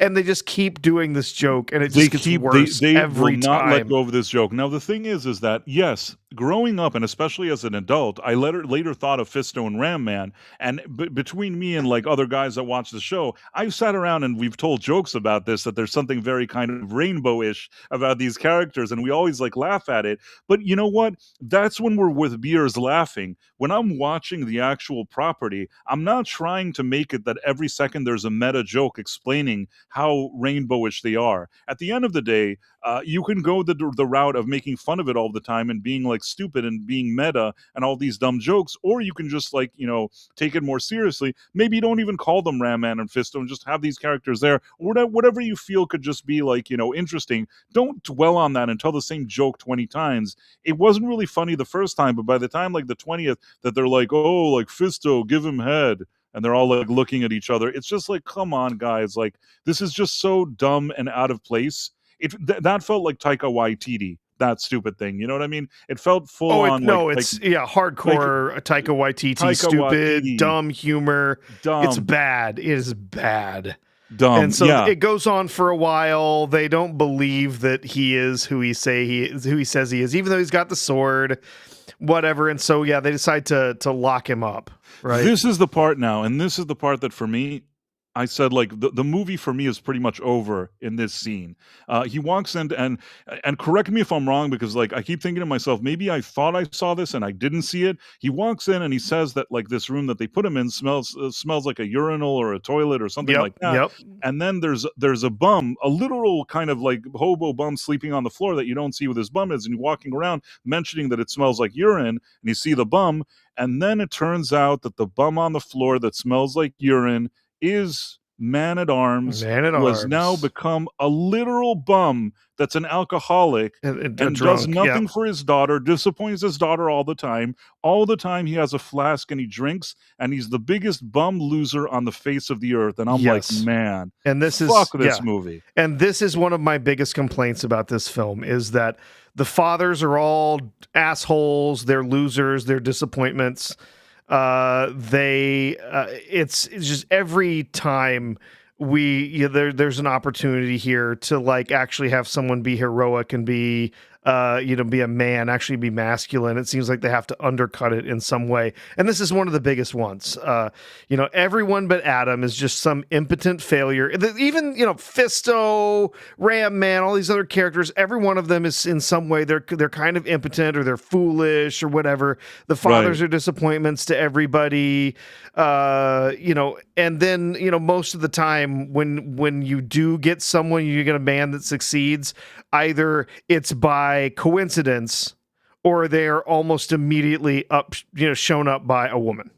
Right. And just by the way, before I forget, Idris Elba's hair now is like messed up, and he looks like he hasn't showered in 20 years. He has like this like beard. He's supposedly, I guess, according to what they're implying or suggesting, he smells like urine, and he has a flask and he just drinks. And then this is the part that also annoys me. Every time this Tila character says anything, it's this kind of eye rolling, girl bossy vibe. Oh, you don't do anything. You're just an alcoholic. You just drink. Like talking like, barking at her father every second, talking down to like Adam, talking down to her father. It's like, how much of an insufferable bitch could you have made this character? I couldn't stand this part. I'm like, this for me, I'm telling you, we went through a lot of shit until this moment. Sorry, Sean. But this part with Idris Elba as the bum that smells like urine that's drinking, I don't know why that to me was just like, come on. Yep. You crossed the line here. You have crossed the fucking line with this. Like, I even let it slide that they were making those weird jokes and those innuendos with Fisto and Ram Man, which were completely meta and out of place in the thing. I let a lot of weird shit slide until now. But that for me was like, I'm like, man, this is fucked up. Yep. And you don't even get, and even later on, like you get Man-at-Arms. Right now, of course, he's a total bum. But later he gets his armor back, and what's the first thing that we find out? Oh, he wants to drink. The armor, part of his armor on the front of his suit is a flask. Is a flask, and he wants to drink alcohol. Yeah, and then he says, oh, he's gonna have a drink to celebrate whatever victory, and he says, you got to celebrate the small victories too. And his daughter says, you've been celebrating for 15 years. Man, I couldn't stand that. It's so awful. You just reminded me of all this stuff. The flask part, even if, let's say, at this point he woke up and he suddenly was cool again, and he wants to be man at arms and he's awesome again. Even then, I couldn't let it slide. But the fact that then it looks like he's sort of becoming himself again, and again he has the flask in his suit and he wants to drink, and she barks at him that he's an alcoholic. Man, Yep. this is so fucking annoying. It's funny how everything is a stupid joke to them, except for her father, which is an alcoholic loser bum. You know what I mean? And Mm-hmm. Adam, which is like this dum dum that they keep humiliating. I Yep. absolutely did not like this. Next, what we have is, Well, while they're in the prison, we also get introduced to another character, which is Roboto, which was one of the original characters from the show. Was created by Man at Arms, created by Duncan, created him, built him, but now he's not a man. He's a woman, a and he's sassy woman robot. Sassy woman. He's a sassy woman that like bakes cakes and shit, or I don't know what. Snarky female robot who has been turned into a domestic robot, but hates all the tasks that it's been given to cook and clean and whatever. It says any fluids that come out of you are your problem or something like that. It's geez. Yeah, okay. Very, very annoying. And then at this point, there's something where, like, finally, I think Adam is in a situation where there's like a bunch of bad guys, and they try another stupid attempt at humor that they're like, oh, don't worry, like I have experience in HR, I'll go talk to them and we'll negotiate. Yeah, conflict resolution. Yes, I'm trained in conflict resolution, so he's going to go and talk to Trap Jaw and the bad guys. And the thing is that it's so cringe, that whole scene. It's so stupid, and it feels like, again, this kind of Star-Lord MCU type of thing that they're going for. It completely doesn't work, and initially they just kind of, I think they throw him around, but finally he takes the sword and he's like, by the power of Grayskull, I have the power, and then he becomes He-Man. And once he becomes He-Man, he's now like, kicking their asses, which finally, after what feels like an hour of movie or something, finally he's doing something. Oh, he's not just kicking their asses, though. He kicks him in the balls. He kicks Trapjaw in the balls while he's fighting him. Yep. Real He-Man move there. I guess they like doing that. I could have done without that, but honestly, if this whole movie was great and he happened to kick Trapper Jaw, whatever, in the in the balls, that wouldn't have been my main issue. But yeah, you're right. That does happen. In any case, he manages to sort of like take them out, but then now it's all a blur to me. What happens now? I think Skeletor finds out. Yeah. So let's see. So they did get to the way that they found. So when they come back from Earth, they get to where they fly through, like the city is destroyed and everything, and they go to like the hidden base where all of these all the guys are, all of the guard from the King's Guard, where they're hiding. And for the first time ever, Skeletor decides to follow one of their craft to figure out where they are, and immediately knows now that they're here and sends all of his people to attack, which once again, after their entire society was obliterated by an attack by flying aircraft coming in and hordes of attackers with guns, you would think that they would have learned their lesson about making sure that they had air defenses and that they were all armed with firearms so they could fight back. But yet they're not. I want to answer Lasher 5520 because people are asking about Cringer and Battlecat. There's barely Cringer, barely Battlecat, and when you see him, he stinks. But we'll get to that in a second. He sounds like a dork. It's awful. It's awful. We'll get to that. I just didn't have time to touch upon that yet, but we'll get to Cringer and Battlecat. Yeah. So then Skeletor's people, they attack, and Skeletor raids this place, and then he shows up to kind of take on all of the people there and find out where the sword is. At the same time, Teela and Man at Arms and Adam have escaped on a ship, right? Yeah, absolutely. So they escape, and then they're sort of they're in the forest or something now. So this is the part where you were talking about where because He-Man got rid of a few of Skeletor's people, that's what Man-at-Arms considers a small victory and he wants to be drunk now. But then she's like, you've been celebrating for 15 years. Then there's another moment, which also couldn't stand this. It looks like Tila is sort of talking to He-Man as if she has feelings for him, and He-Man, seems happy about it. But then, like, she makes it clear that actually she considers him a friend, so she puts him in the friend zone. She friend zones him, She friend zones He-Man. And then they put a whole scene. I would have just not done anything. If you don't want to make them romantically involved, just don't do anything. But to do a scene that explains to He-Man that Tila has now put him in the friend zone, and he's like, yes, it's for the best. I'm happy. I'm so relieved you said that. And then, it's never addressed again in the movie. It's not like later there's a moment where they suddenly have a romantic moment and it's like, well, maybe I liked you after all, which could be a payoff. But instead, it's just, no, it's in the movie. So He-Man knows that this lady does not like him. He's not popular with the ladies. The ladies don't like He-Man. They don't like him. They mop the floor with him. And Tila explains to him that he's in the friend zone and he's happy to be there. That's where he wants to be. Yeah. Right? Am I wrong? There was a scene like this, right? There absolutely was. Yeah. I keep thinking that I was imagining things that are happening in this movie, but right after her father wanted to be an alcoholic and she said to him that he's been an alcoholic for 15 years, she tells He-Man that he's in the friend zone. This is real. I am not making this up. This is what happens in the movie. Well, and before that, while they're escaping in their shuttle, right? Of course, Tila is the best pilot. Her dad keeps saying, oh, let me fly. And she says, no, you're not going to fly. Of course, granted, he is drunk. But she kept no, she's a better pilot. You're a good pilot, Tila. You're a good pilot. And then she wants one of them to go take the sky sled to go battle, to go help fight off all of the ships that are following them. So we get to see He-Man. We get to see Adam humiliate himself some more because he doesn't know how to fly the sky sled. Basically, everything that he does during the fight is just coincidence, because he's it's the sort of goofy, like he doesn't know how to fly the thing, so he accidentally presses a button and something happens, and that manages to blow up a ship or something. Like, it gets really silly, and but yeah, they still end up crashing the ship. They have their cringe moments.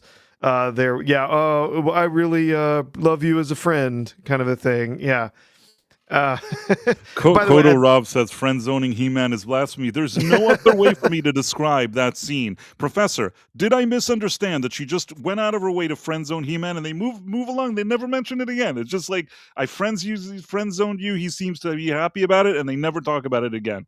No. They get real close. They're almost, they're talking about their backgrounds, and he says, I thought about you all the time while I was on Earth. And she says, well, I thought about you too. And he says, I remember, when, how close we were when we were younger and whatever. They start getting real close to each other. And then she says, and I remember what a good friend you were, and how much I wouldn't want to ruin that friendship, and like, to his face. It's like, oh, geez, right. So annoying. Caleb Levine says, Price, do they ever reference She-Ra in the movie? We will get to that. There is something in the post-credit scene that's a reference, and we'll get to that soon enough, or at some point. But it's beyond some like little thing at the end. It's not like, it seems like a tease if they ever wanted to make like a spin-off or things like that. I can't imagine this movie doing well enough that they would want to make a spin-off, but Amazon has a lot of money. So you never know, but I wouldn't make a spinoff from this. In any case, at this point, they decide, I think He-Man, now he's He-Man, and he's like, you know what? I'm going to go save my parents, because it turns out that Skeletor kidnapped the king and queen, and they've been in captivity for 15 years. Kind of surprises me, and I have to say this, that again, why didn't Men-at-Arms try to launch any kind of attack after that thing that happened that day to try to get them back or anything? Nobody ever asks, nobody ever explains. He wanted to drink for 15 years. They never explained why. If he knows where they are, why didn't they go? You know what I mean? Yeah, and why did she have, what was this, her personal spaceship that she had? Because when they crash, he finds his armor in the crash in a box labeled Dad's stuff. Why did he find that there? I don't get it. Why was it in the? Yeah, no, it must have been in the ship, but it must be her personal ship that she lives in, because it's got her junk in it. I don't know. Yeah, why was it in there? It makes no sense at all. It's just like, oh, look, here's my armor I haven't worn in 15 years. whoever wrote this screenplay, these guys, there's 3 guys, they're not worried one bit about any kind of continuity, No. any kind of logic. No. Not worried about anything. Their writer's room is, now there will be a box with this. Yes. Now this will happen. Yes. Now So this yes. will happen. Yes. Yeah. That's the writing room. There's no questions asked. Nobody has ever asked the questions in that writing room. I don't even know to call it a room. They've never asked any questions, and that's what their screenplay looks like. Yeah. So we did miss one scene, Price. So there's while they're in their escape or whatever, they're trying to figure out what they're going to do after they crash. It does cut back to all of the other guys, Fisto and Ram Man and Locker Girl or whatever. Like they're in the as they're being captured by Skeletor and his people, and Skeletor's basically there questioning him. He's like, he wants to know where the sword is. He wants to know where it is now. He wants to know who this kid is that came and took it. And he's basically threatening them all. He's going to kill them all if they don't tell. And immediately they pick out Moss Man. And there's a joke of look, Evelyn, I made mulch, which was a terrible joke. Yeah. But then immediately, these men who've been fighting to protect the Eternia for all this time, whatever, Fisto just flips immediately, and he's like, "Oh, I'll snitch on him. It's fine." Yeah, that's true. They do snitch on him immediately, which is kind of annoying. That is true. I forgot about that. They immediately snitch on E-Man. Yep. Let's just say he doesn't want him to kill that lady. Let's just say that, whatever. Sure. He's doing that to protect everyone. Let's just say that. And then it cuts back to them in the forest, and there's a giant sky Skeletor that tells them all about that. Yes, I still have your parents. They're still alive. You should come see me in the Snake Mountain or whatever. Right? Yeah. Right. So that's how they know where to go. Next. That's fine. I didn't mind that. I didn't mind that either. The hologram of him showing up was really not. Yeah. There's certain parts of this movie that annoyed me, and some of them are just whatever. That was a whatever. I didn't mind it. It's okay. But there was another awful MCU humor joke thrown into this bit, Price. Did you catch it? Remind me. So he says, "You are all but worms to me," and then he says, "He called us butt worms." That was so stupid. That was such a cringe joke. They are the worst. They're not even good. I dare say that they're less funny than Taika Waititi. You know what I mean? This is really, really bad. It's beneath even Taika Waititi. The buttworms joke was beneath him. I blocked that out of my memory, but thank you for reminding me that there was such a joke in the movie. He blocked it out, but I brought it back. I actually feel like from this moment, as the movie progresses, my memory has blocked more and more of it. But I think that moving forward, what happens is that I guess they go to Skeletor's castle or something like that. Yeah, Snake Mountain, whatever. Whatever it is. They get captured or something. Do I remember correctly? Well, he gets in. They're split up when they get there because they're only going to allow Adam to go in and see Skeletor with the sword, and then they take the other two. They take Tila and Duncan. They take them to the same prison cell where all of the other people are all locked up. By the way, they all still have their weapons and whatnot. It's bizarre. But they're all locked up. Very strange, yes. And so he gets to go fight Skeletor. He says he wants the sword. He's like, I'm going to give him the sword because I'm going to kill him with it. And then they have a really fast-paced. I mean, it wasn't a bad fight scene. It did have the requisite exploding pile scene. Where the guy he's got 15 guys piled on top of him, and he goes, and everyone goes flying off of him. They do that in every movie. It's so dumb. But then I will say one thing was funny during this scene. So eventually he's facing off against Skeletor. He's gonna, he's beat all the other, minions or whatever, and he gets ready to face Skeletor, and then Evelyn comes in and uses her magic to now hold him in place so he can't fight back. and he does manage to get off a like an electrical blast from his sword to try and harm Skeletor. When the electrical blast goes off, they use a sound effect from the 80s cartoon, which made me giggle. But I think at this point I was so annoyed that like I really were at this part of the movie, I really just wanted to be over. Like I was so annoyed at this point. So even if yes, what you're saying is true, it was hard for me to appreciate it because like I had lost faith in this movie completely at this point. But there's something. Yes, what's the part that they bring out his father, Randor? Yes, so Skeletor has Randor there when he goes to meet him while he's fighting everyone, all of the minions and everything. Randor is there. Randor is there, and he's basically said he's gonna take the sword from Adam and he's gonna use it to kill his father or whatever. And then as he's trying to fight back, he gets this blast off from the sword that hits the wall and it explodes, and so everything comes crashing down. None of it lands on Skeletor, though. Every bit of it lands right on his dad's head, and he kills his father. That's what it was. He kills his own father. I kept thinking myself, did I misunderstand that he killed his own father? But no, he gets the blast off and he misses Skeletor. It hits the wall, and then all of the sconces and everything falls off the wall and crashes down on top of his dad, kills his dad. I knew that, like, at this point, I thought to myself, did I really see him just killing his father? But I thought to myself that maybe I didn't understand that Skeletor tricked him. It's like I said, at this point, my mind is already kind of checking out. I'm really, like, I was at this...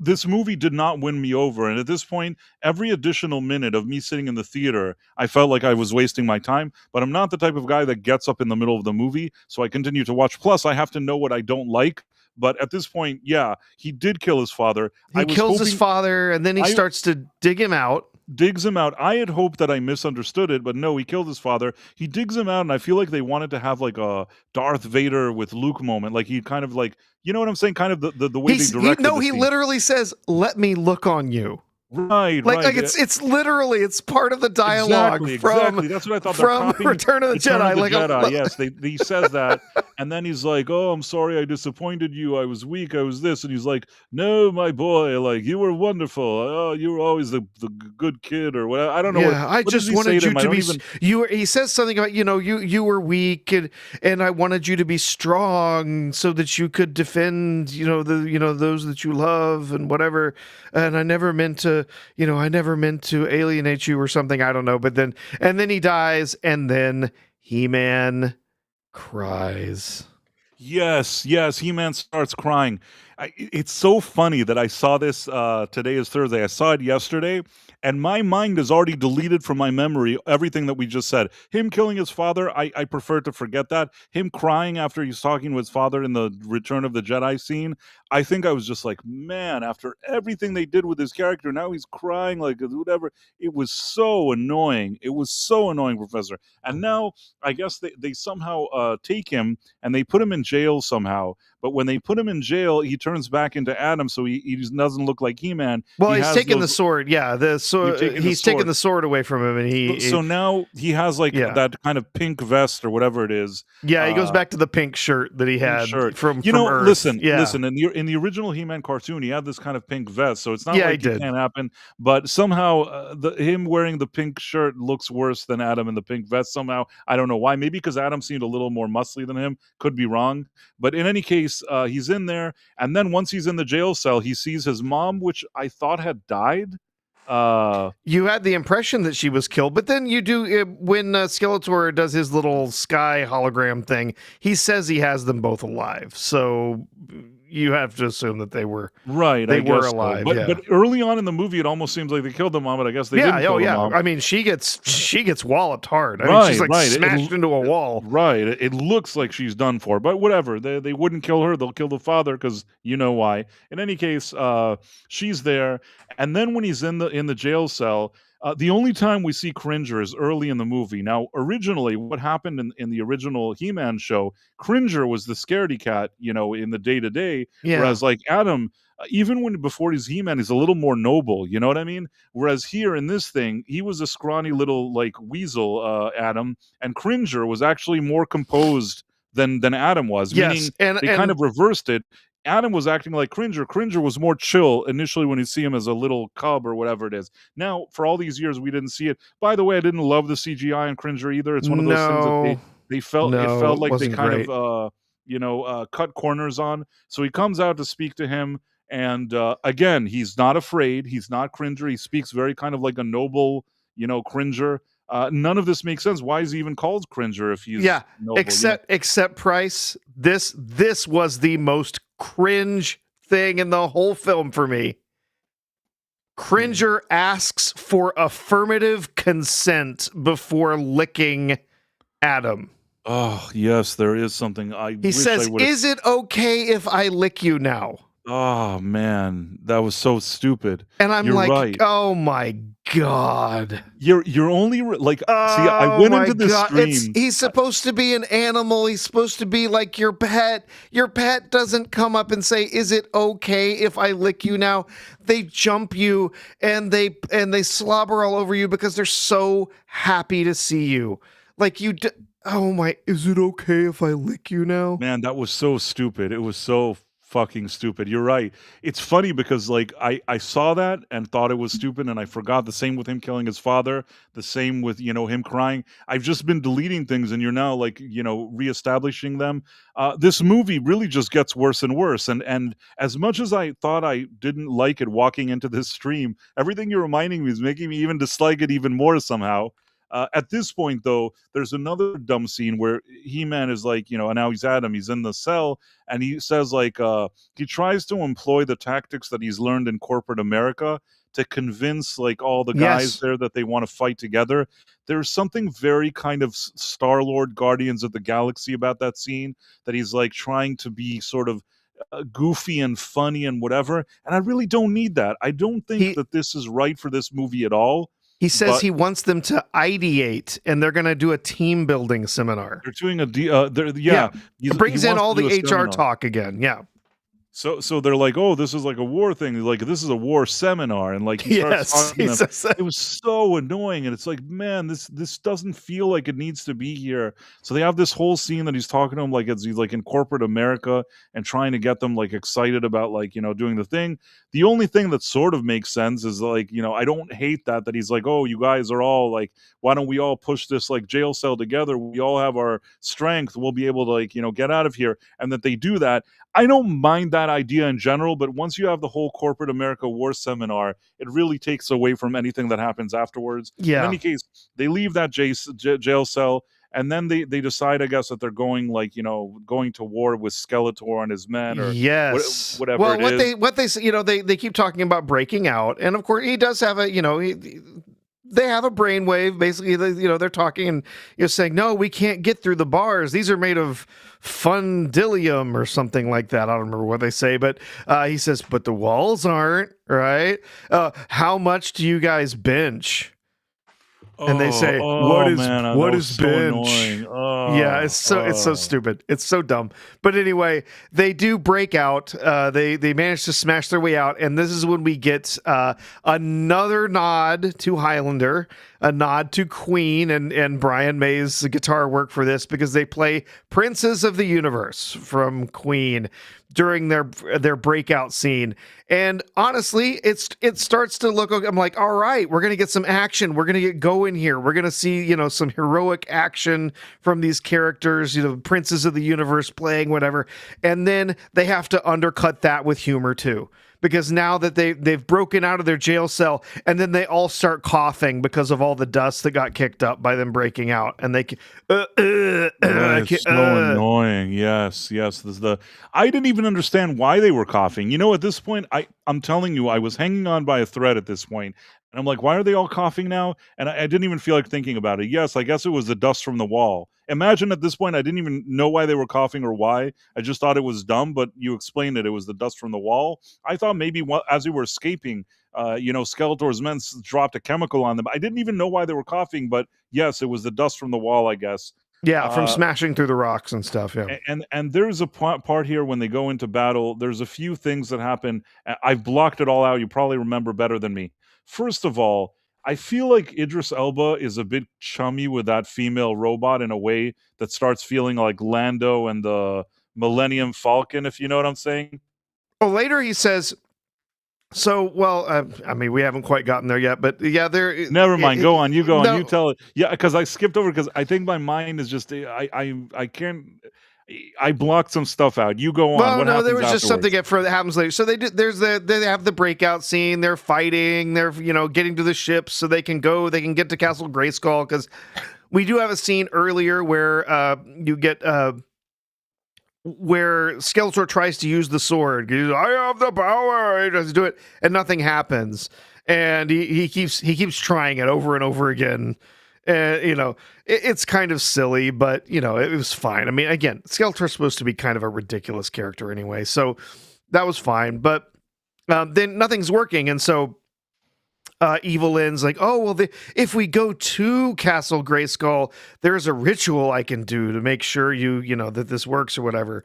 And so they head to Castle Grayskull. That's where all of the their resistance forces or whatever follow them, and so they're following them down, chasing them down to try to get to Grayskull to stop him from getting the power of Grayskull. So they're still doing the Princess of the Universe song. It keeps going for a while. There's some decent action here, but here's the problem, okay? First of all, you get to see, once again, you get Fisto out there fisting people. You get Ram Man. And there's somebody that he's like, give him head, Ram Man, or something like that. Fisto says, give him head, Ram Man.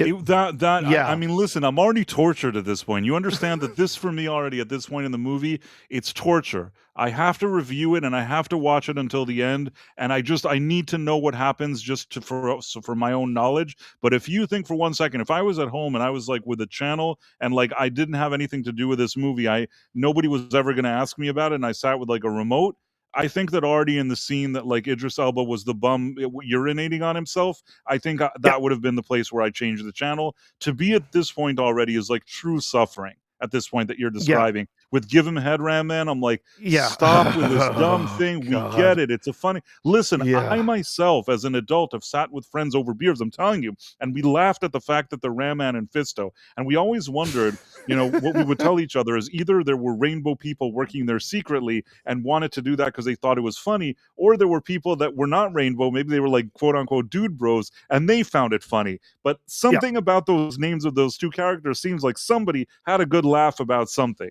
And I've always thought that girl, like, as an adult, I didn't need that to be a main thing in the movie every time you see these characters, that it like they won't leave this kind of on the nose meta humor every second. Do you get what I mean? Like, absolutely. You really don't need that. Well, so part of the fight is, yes, that you have Man-at-Arms and Roboto, the female Roboto. They're now back to back. They're fighting off and defending the Castle Grayskull, trying to stop more of the forces from getting in. And so they're fighting, and then his nemesis Trapjaw shows up. And he has like a nervous breakdown. That we saw this actually earlier right when they were trying to break out, right? Like he sees Trapjaw because that's the guy who defeated him before. So now he gets all nervous. He's like, not him, whatever. So this time around he sees him, he comes in and they start their fight. But the first thing that he does, he's in a ship and he smashes Roboto. And then he gets Robota, whatever. Then he gets really mad and he jumps all the way up into the ship and he smashes his way in and he fights off and kills. Remember who I used to be, something like that. And then he says, Papa's got a brand new bag or some BS like that and jumps out the window. It's so bad.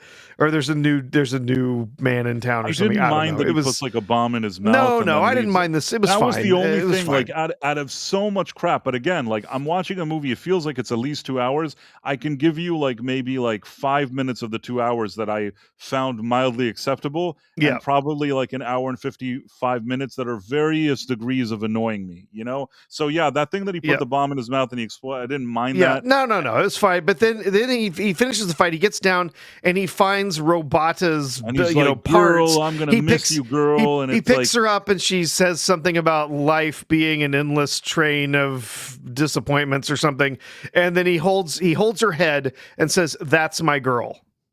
Which really gave the Lando having a romantic relationship with a robot in Solo. Had a weird feeling to it. There's that, but then there's also that he has a daughter. Isn't she your girl? What are you talking about? That is I don't know. It's weird. It was weird. I thought it was a weird scene. That's my girl, that he kind of is into the robot or something. I don't know. At this point, I don't even know. Whatever you tell me, like they wanted, I would like believe it. If like the writers came out and said, yeah, they're in a relationship, I wouldn't be shocked at all. Like that's he acted very weird with this. He made his own service model. Whatever. In any case, then you have like the battle with like I guess He-Man and Skeletor and whatever. All of this already felt really anticlimactic to me. I was like, and this is what I was thinking. This could have been such a great ending had they really given us some character work to deal with here, like to grow with these characters, to feel something, to root for them. But by the time any of this is happening, I'm not rooting for anybody. I'm rooting for the credits to show up so I can leave the theater, because otherwise this movie is a giant piece of shit in my opinion. So I guess there's some kind of final battle. They have the fight between him and Skeletor in Castle Grayskull. And Skeletor manages to shatter the sword.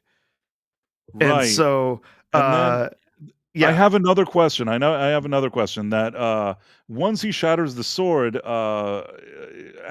He-Man has a vision of the sorceress, and she tells him, you never even needed the sword. So he's just like, okay, but then he does like, I have the power, and the sword comes back so that he could be He-Man. But if he didn't need the sword, why does the sword come back to being the sword if he didn't need it? To come back? Yeah. So here's my favorite part, Bryce, is that when he gets a hold of him and he's jumping through his life. Skeletor's jumping through his memories, kind of showing him what a failure he is in all these different places. I thought that was fairly funny, especially when you see Skeletor showing up in corporate dress, like with the name tag and everything, and on the lanyard hanging around. Okay, I giggled a little bit at that. I thought that was funny. But then you get the sorceress who shows up to tell him that the real power of Grayskull was in him all along, and she chose him because the true power is understanding, empathy, and humanity. And he was the one who could do that. Now the thing is that in Thor, especially the first one, where he grows as a character and he becomes not selfish, but more of like a hero, I think that there was something to do here. They could have easily gone the route of he's a prince, he's like, he's a bit quote unquote privileged or whatever you want to call it, but something happens, maybe his parents do get taken away or whatever it is, and now he's in the forest, he meets other people, he's like on a journey, and suddenly he becomes like more familiar what it is like to really struggle with the people. And by the time that he like reaches that final battle, he's a different man. And they could have done that, keep a little bit of the camp, but still have really moments that are heartfelt and have a little more emotional weight. And all of this would have meant something. But at the end, when she says this to him, it doesn't mean anything to me, Professor. I didn't feel anything. I felt nothing. The only thing I felt was I thought to myself, Marina Baccarin is still hot. That's the only thing I thought to myself. But she's covered. Every inch of her is covered in this costume. Every last inch. Nevertheless, even though she's all covered and they try to make it look like you won't know that she's hot, you kind of still know that she's hot. That's the only thing that I was thinking about in this scene that's supposed to be the biggest heartfelt moment. All I'm thinking about is I like Marina Baccarin, which is not really what I'm supposed to think about while liking this, like watching this movie. This was supposed to be the like main emotional payoff of the whole movie. Yes. And I was thinking that I like her as an actress, and I hope that the credits roll soon. These were the two things I was thinking. So yeah, he is revived and comes back, and he he puts his sword away. The sword reforms or whatever after it's been shattered, and then he puts it away because he wants to solve his problems with words, and he wants to talk about their trauma because he wants to know why Skeletor does what he does. I feel like I blanked out here again. Like I just didn't want to, but yes, this did happen. Yeah, he wants to talk about. He wants to talk to Skeletor about his feelings. Yeah, Fuck. and yes, that actually happened. He's the enlightened man. He's the version of masculinity that is acceptable. I don't want to use. I don't want to use a bad word here, but I feel like even in the climactic battle where finally He-Man is supposed to be a man, even there they kind of made him like a little pussy bitch thing. And also, in a way, they cuck him because at the end, you'll remember that way back at the start of the movie, Teela tells him, he's wondering like, why is Skeletor who he is? And she says, he's bad. And he's like, no, there's got to be more reasons for it, whatever. So he tries to talk about his feelings and tries to get Skeletor to trauma dump or whatever. And he basically tells him, you're an idiot. I think he calls him a boob, which of course is, again, a callback to the 80s cartoon. But he's like, I do what I do because I'm a villain and I like it. And so then he tries to kill him. And so then finally he takes out his sword and he fights Skeletor and manages to defeat him. And when he defeats him, we get a sky beam, MCU sky beam, everybody. Woo. Right, yeah. And then there's also a big blast that shoots out from Grayskull, which obliterates stone statues, but just knocks people over. I didn't really get that, but I don't even at this point. I think I think my mind was just shut off at this point. It's like I saw it and I know what you're talking about. I remember the skylight and all this other stuff. Yeah. But like the level of disinterest at this point, like, and this is the final minutes of the movie. And again, this is a very bad scene, very bad sign. This scene was supposed to be the number one thing in the movie. You're supposed to like really, really be like, emotional or feel something in this scene, and I couldn't care less at this point. It was a waste of time and energy for me to even watch it at this point. But okay, so then there's the thing, he kills Skeletor, I guess, and the thing ends, and then now 6 months later, 6 months later, he brought his flamboyant roommate from Earth because he wanted to make sure that he sees that he wasn't a nut and that Eternia exists, so he brings him to hang out there. And the guy's like, oh, I can't believe I'm here. So, like, the flamboyant roommate it's really cool that you brought me here to show me that this was all real. Then there's also all of the guys standing around laughing, all the like main character people, kind of like they laugh in the cartoon. Exactly, it's supposed to be playing on them at like the cringe, like them all standing around laughing at the very end of a cartoon, but it's not the end. They just stand there and they laugh for a really long time. It comes stuff off. I know what they were trying to do there, but I actually wasn't impressed with it. I felt like, it's another one of those meta things that they thought, how cool is it if we're like poking fun at ourselves? But really, I don't need a movie that like keeps poking fun at yourself. I don't think that this was the movie that you were supposed to even go for. And then, again, nothing happens with Teela. She doesn't reverse the friend zone. There's no romantic moment. She just stands around and... she does finally wear a good costume. at the end. Right, maybe the last, like, 30 Yeah. seconds she wears a good Yeah. costume. I think maybe at some point, maybe again, does Idris Elba tells her that she's the best, or I could be Yeah. wrong. I don't remember now. I thought There maybe that happened. was there is at one point, I don't remember, you're mentioning Idris Elba with Man at Arms. There is at one point where he makes a decent speech where he's talking to Adam, basically saying that, you know, what it means to be a real man is to stand up and protect the But things you it love, it right? mean There it there means was nothing. It means yeah, nothing though, because he's such a bum, and the other guy is yeah, such an idiot that once he says that, it means nothing. You're right. In isolation, if the whole movie was good and there was a speech about what it means to be a man, you could have appreciated the speech. And Idris Elba is a good actor. He was good to deliver that speech. But the problem is that the whole movie, he's a bum with urine, and the other guy's getting mopped like by women. How can I even yeah, take this yeah. dialogue seriously? But yeah. The guy who says, "I just want to lay here in my vomit," at one point in the Right, movie, right. He actually says like that. He wants to later lay in his on, yeah, vomit, and he I'm smells just like gonna pee. stay here in my vomit. So at the Yeah, end, there's something they're standing around. Now at this point, they're like, "Oh, now he's gonna go. He's Adam, and he's gonna go to Grayskull and become He-Man," as if we don't know. And they're yeah, all kind of laughing at the fact that they all know that he's He-Man. yeah, The truth is, in a cartoon, even though I admit he doesn't have the best disguise, they for some reason don't know that Adam is He-Man. Now, yeah, yeah. I will give the joke credit that on the show he does kind of look like He-Man, Adam. So it's strange that they don't know, but Yes. and I've always found that strange. But again, it's another one of those meta jokes that they're sort of like tongue in cheek laughing at themselves. Let's put it this way.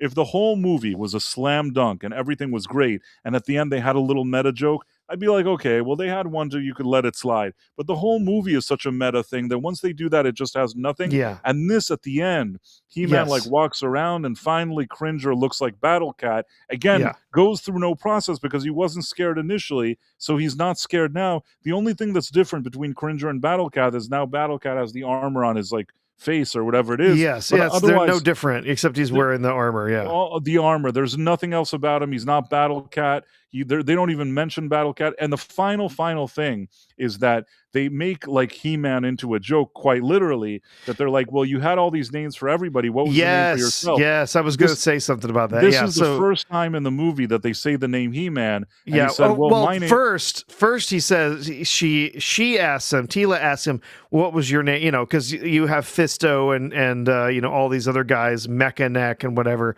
and they're laughing about those names, and she says, "Oh, what did you call me?" And he says, warrior goddess. Which, let's remember, when he knew her, she was like 10 years old.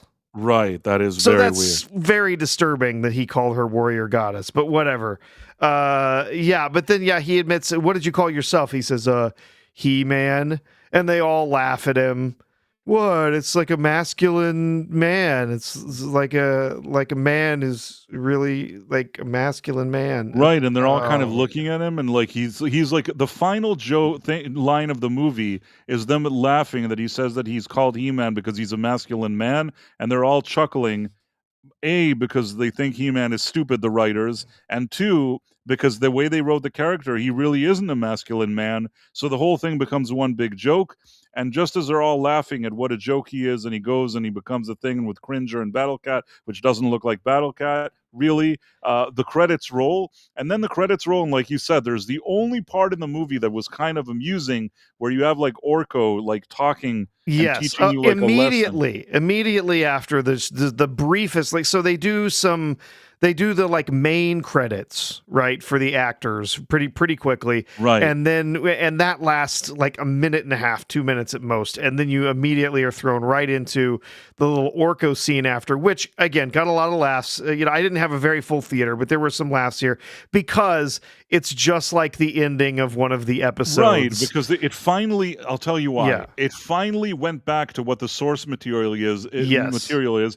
what people liked about it, and gives you a brief glimpse, a brief moment of it actually taking something from the source material from the original 80s cartoon, recreating it, and not doing it in some kind of stupid, shitty way. You know what I Yeah. mean? It's just kind of Today we learned that such and such, whatever. It's Right. like, oh my It was, god. and at least that, if you're going for a little bit of fan service nostalgia, that was pretty cool. But again, I'm not going to I'm not happy to sit around and watch a terrible 2-hour movie just at the end for like 20 seconds that I didn't hate. And then at the end, what happens is I think there's something that the queen says to the sorceress.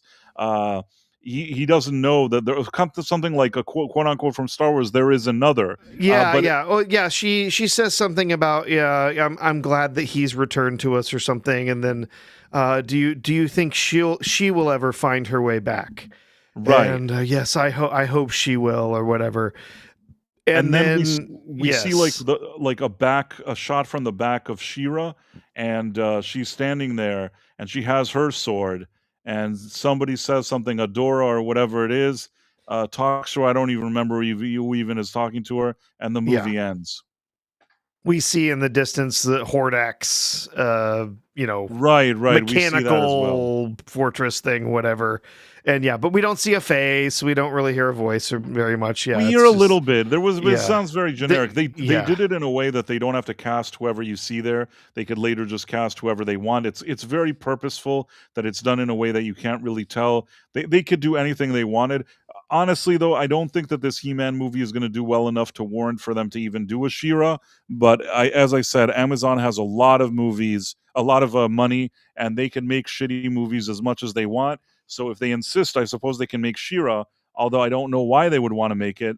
I personally, when I think of this movie, I think it was a pretty bad movie. I don't think that it's unreasonable to say that it's awful. I don't have any issues if people saw it and they enjoyed it or enjoyed the MCU angle or enjoyed the humor. I'm not, trying to tear down people if they enjoyed it. I've heard of some people that liked it.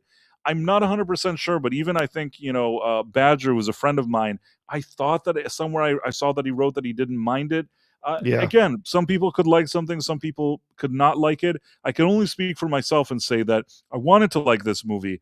And in spite of what everybody thinks of me, that I'm always just like, oh, you never likes anything. It's not true. I want to like stuff. I really want to like stuff. But this movie, if you even mildly enjoyed watching He-Man as a kid, this movie is not going to satisfy anything for you. Like it's a movie that the writers of it seem to not like He-Man, almost have contempt for the character. They roll in all the Hollywood 2026 agenda peddling, and they're all scared that a character called He-Man will actually be perceived as this kind of dominant male machismo hero. So they go out of their way every second to make him look stupid.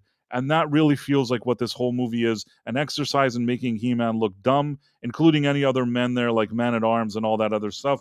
I don't like it. It's not what I want to see in a movie like this. I think that it's a real failure for Amazon. Professor, what do you think?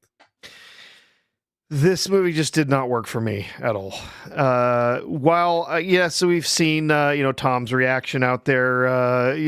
Rather rather extreme reaction. I have to We've be honest. seen yeah. Sorry, I just want to say this. I know Tom, and Tom sometimes when he's in the zone and he is so passionate about something that he either likes or doesn't like, even though I am maybe more laid back in my explanation for why I don't like He-Man, I can't say that listening to Tom, he didn't make some reasonable points.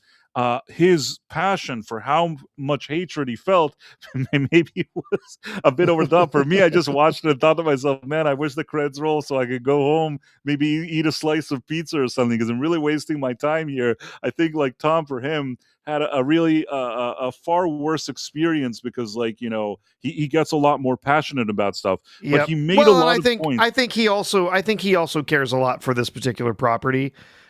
Just like he really, is a big fan of Teenage Mutant Ninja Turtles, right? I think he cares a lot for the He-Man property, so perhaps that also was part of his rather extreme reaction. I understand. Listen, but let's put it this way. Maybe it meant more for him than it did for me, but it's not that it didn't mean anything for me. I did like He-Man growing up, and I did actually want this to be a good movie. I also could see the potential. I could see the potential. A guy with a sword who's this masculine hero. He's fighting for his kingdom, and he's growing from like this spoiled prince to rags, riches to rags. He has to now be a man of the people. rise up and fight for the honor of his family. It sounds very almost cliche, but you know what? Those type of cliche stories work. And when you do it earnestly with a character like this, and you could have built a real cool, even if you go a little more gritty, a real story about a real knight, you know what I mean, with a sword. There was something here that you could have worked with. And when I was watching this, I was thought to myself, you have something like Knight of the Seven Kingdoms. That show had a little bit of levity in it. It had the humor moments, but it also had this kind of underdog story with a knight that felt like it had a lot of heart. And by the time you reach the end and he was growing as a character, you're really rooting for him. And they didn't have to reinvent the wheel. It was a simple story. And I think that something a little more earnest and a little less jokey and a little less satirical and meta and dumb and shitty than what we got with this movie would have been fine. There was a real potential to make a very decent movie here, and they almost went out of their way to make it annoying, in my opinion. Yeah.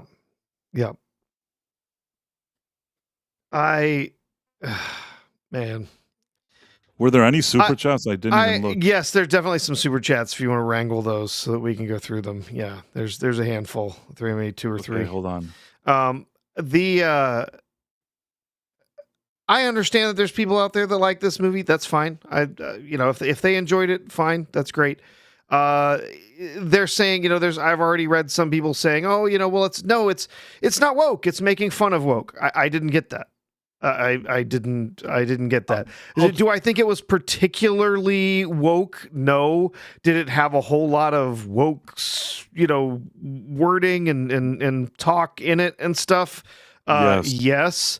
Did it particularly make fun of that woke stuff? I didn't get that. Yes, I mean, he's like, we're going to talk it out, and then that's a failure, right? The only part that I'll say is that one could argue that in his office where he works, they were poking fun a little bit about the political correctness of the office. But again, after seeing little girls beat him up and then having a lady boss like mop the floor with him, it sort of didn't. If they were trying to go for that, it didn't work. The only way that scene would have worked with his annoying boss, that's like a lady boss, girl boss, whatever, is if until that moment the movie would have played it straight and been like totally legit, and then you have a scene like that, well, it comes off as funny because if his character wasn't such a pushover and he had to sit there and like put up with this like boss, there could have been a little bit of humor around it. But the way they did it was so poor that I can't give them that credit. I can't say that they're making fun of woke. I don't feel it. I feel like the people that wrote it love woke, and if they could, they would make this movie 100 times more woke than they did. It's just that in our day and age, at least some of them are a little more careful. So that's the reason why they didn't make it as woke as they wanted. That's what I really feel. Now we have Jason Webster, who sent three super chats, and sorry, yes, we're only getting to it now, but better late than never. And so Blake Lively, and this is Jason Webster, $5. Thank you very much. Blake Lively, Jason is always very cool in supporting this channel. I always really appreciate it. As I always say, we don't bother people for any kind of donations or super chats or anything, but when they're given, they're greatly appreciated. So don't think that we don't appreciate it. Jason Webster, Blake Lively is Eva Lynn. She really is. Just ask Justin Baldoni. Yeah, I've always said this, and I've said this from day one. I think that Justin Baldoni is a weirdo, and I feel like he's a guy that if I met him, he would probably annoy me. At the same time, he didn't deserve all this weird crap that he got from, in my opinion, from Blake Lively, allegedly, or whatever it is. I don't think that he deserved what he got there, even though I'm not, his biggest fan. Next, we have $5, Jason Webster. Again, very kind of you. Thank you so much. Master of the Universe now. James Bond is next. Screw Jeff Bezos and the Shetland pony he rode in on. Listen, he has a lot of money, and I guess he can do whatever he wants. It's sad that he can't hire people, or he can't see that, that this is all wrong and that it's not helping. The saddest part is out of all these companies with all the, agenda peddling and whatever, he can literally afford to peddle the most agendas because he doesn't care, because nothing matters. Amazon are not making their money from this movie. Whether or not this movie does well in the theater or on their streaming thing is really an afterthought for them. This is not where they make their money. They're making money because we all order things from Amazon, and every time you order, which is every 5 minutes, they're making money, and they're making money all over America, all over the world, actually. And he has so much money, and at the end, this thing is just, oh, we'll make some kind of He-Man. He-Man's a bum, and he's dumb. Okay, here's a check. You know what I mean? Like, I don't think anybody's particularly worried. Unfortunately, I don't have much hopes for James Bond or for Highlander or for any of those things. I think they're all going to be very disappointing, but it is what it is. Then Jason Webster for $5 says, all copies of Taika Waititi's Thor films belong at the bottom of a sewage treatment pond ASAP. Now, the thing is, and this is just my personal opinion, Jason, I personally did not. I know a lot of people saw Thor 1 and then Thor the Dark World and they hated it. I actually didn't hate those movies, especially the first one. Thought the first one was pretty good. The second one, it wasn't perfect, but I didn't hate it as much as everybody else. I thought to myself that they could probably do a better Thor movie, but I wasn't angry about it. Now, Thor Ragnarok came along, and it kind of surprised me that it was so jokey in tone and quirky, but I thought to myself, as kind of a one-off detour, and I think we've talked about this before, Professor, as a one-off detour, Thor Ragnarok could have been like an interesting little anecdote. You know, they do something a little quirky one time, and then they go back and just, you know, do it a little more seriously. But the MCU, Kevin Feige, and all those people learned all the wrong lessons from Thor Ragnarok. Suddenly, everything that they made, they wanted to make it like Thor Ragnarok, which was a mistake. You could get away with it once. Even Taika Waititi with his stupid crap, you could get away with it once. Also, another thing, it kind of enabled Taika Waititi, because in the first movie, he did some quirky stuff, but maybe he was a little more reserved. But once he saw I got away with it, he's like, man, I can make another one. I'll make it 5 times more quirky. And they're like, yes, make it more quirky. Make Thor like a loser, an idiot, and a dumb, shitty bum. And like they did all of that, and it became like really unbearable to watch. So for me, Ragnarok itself didn't bother me as much when I watched it the first time, but understanding the damage that Ragnarok did longer term, also even the entire MCU, it's a movie I'm less fond of now, but I will say it's not the end of the world. I don't hate it as much. Like Thor Love and Thunder is much worse, in my opinion, than Ragnarok. Mm-hmm. Yeah. Six enjoyed all the Thor movies. That's good to know, Six. I like 6. I may not like all the Thor movies, but I do like 6. 6 is, I enjoyed the first Thor movie, although I thought there was not enough Thor in it. But I thought it was well written. It was a smart movie. It was good. The second one was really weak. It just had a really poor script. And then the third one, Ragnarok, I it's among our group, maybe not the best opinion, but I liked Ragnarok. I thought that it was fine, like a one-off. Let's go do something silly. Let's have kind of this wacky adventure kind of a thing. Make Thor the kind of depowered, and he's the fish out of water and whatever. I was totally fine with that. I thought it was fun, and I enjoyed the story. I thought it worked, but especially since they were kind of having a hard time trying to figure out who Thor was going to be in the universe. It was fine. But no, going back to that a second time with Love and Thunder and trying to do all the same jokes over again, but like worse, that was an absolute disaster. I have seen that movie twice. I don't intend to ever watch it again. It was so bad. I'm gonna be honest with you. I've never made it until the end of Thor: Love and Thunder. Now, if I would have seen it in the theater, I would have been forced to watch it until the end. I think that when it came out, I didn't have time in that exact week or weeks to watch it, and then it was like on one of those Disney Plus, and I put it on. And I feel like, just like I tell you about this He-Man movie, at some point this movie it was enough. It was an overload of crap and I couldn't take it anymore. I think that sometimes when that happens to me, I'll fall asleep. Even if I'm not tired, it's like my mind is telling me, you don't have to watch this, just go to sleep now so you don't have to look at it. Kind of like Indiana Jones at the end with Marion and the Raiders of the Lost Ark. Like, don't look at it, Marion. So that's what happens at the end. That's, I think, what happened to me with Thor Love and Thunder. So I believe I never got, there's probably like 20, 30 minutes that are missing from Thor Love and Thunder, or I was just kind of dozing in and out. But I don't need to watch the rest of it. I feel good. You didn't miss anything worthwhile. I feel good about it. You didn't miss anything. that you needed to see? I did not miss anything. I don't feel like I missed anything. I have no issue. I guess the movie wasn't for me. It was really, really bad. It was embarrassing. It was embarrassingly bad. That's the only way I can describe Thor: Love and Thunder. It was like embarrassingly bad and insulting at the same time. Anyhow, so thank you for the super chats. Let's see that I got all of them. I did, and thank you very much for that. And man, Professor, this was a real in-depth conversation about this crappy movie. It was more in-depth than I was expecting, but I'm down for it. I mean, I especially when I'm going to see movies I know we're going to talk about, I tend to take some simple notes while I'm there, so that does help. But we got another super chat, a big one, Price. Maybe you want to jump on that one before we move on. Okay, yeah, no, I'll do that right now. But yeah, I mean, if somebody else is enjoying this movie, the people have been saying, drinkers seem to think it was okay. The Badger, asked some people, you know what? Fine. If they liked it, they liked it. If they got some enjoyment out of this, great. I didn't. I thought most of it was just really cringe-inducing and terrible. The humor, I thought, just completely ruined it for me.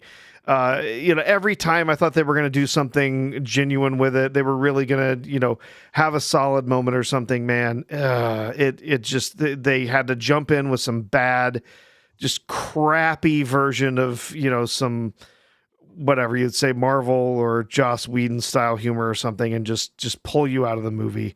And it really ruined it for me. Okay, so first of all, I agree with you, but Zero Redux says, I just discovered your channel. Excellent analysis, and the whole convo was very funny. Thanks, guys. Cheers. Fuck this movie. Sorry, Sean. And first of all, thank you, and it's great to have you here. Anybody else that has stumbled upon this stream and has not yet subscribed, some people may have gotten here because I posted on other social media. So if you were on one of my other channels or other platforms and you got to some other platform, make sure you're liking and that you're following or subscribing. Just so you know, and I want to make this clear here, right here, we on Rumble. This is where the headquarters of our show is. I'm putting up this title so you know it's the Night Owl on Rumble, and that's where our headquarters is. And Rumble is a great platform. It supports freedom of speech, and if you want to sign up, you don't have to pay any money to sign up. You could just sign up, and it's free. They also have like a premium tier where you get it without commercials and without ads, which I also recommend. That's what I have. But even if you just want to see if you like it, I know there's people that sometimes watch Rumble through a browser or through an app, and they're like, oh, I'll just watch it through the app and I won't sign up. Signing up is great. It's always better to be signed up, and it helps support people. It helps supports creators, even if it's not me, if it's other creators. But if you do decide to sign up, you should also follow this channel on Rumble, because that way you'll always know when we're doing a stream, which is very, very important to me. and me as well. And we're always grateful. We always like the opportunities here on Rumble. And once again, I only have good things to say about this platform. I also really believe in what it does. I like the free speech angle, so just wanted to throw that out there for people who didn't know or were maybe on the fence or anything like that. So yeah, I think that was fair enough, right? Fair enough. Now, let me see for a second. I'll leave the logo. It used to be, by the way, I think it used to be that it automatically always wrote that we're on Rumble, but at some point something changed. So now I usually roll out this title from time to time just so people realize it.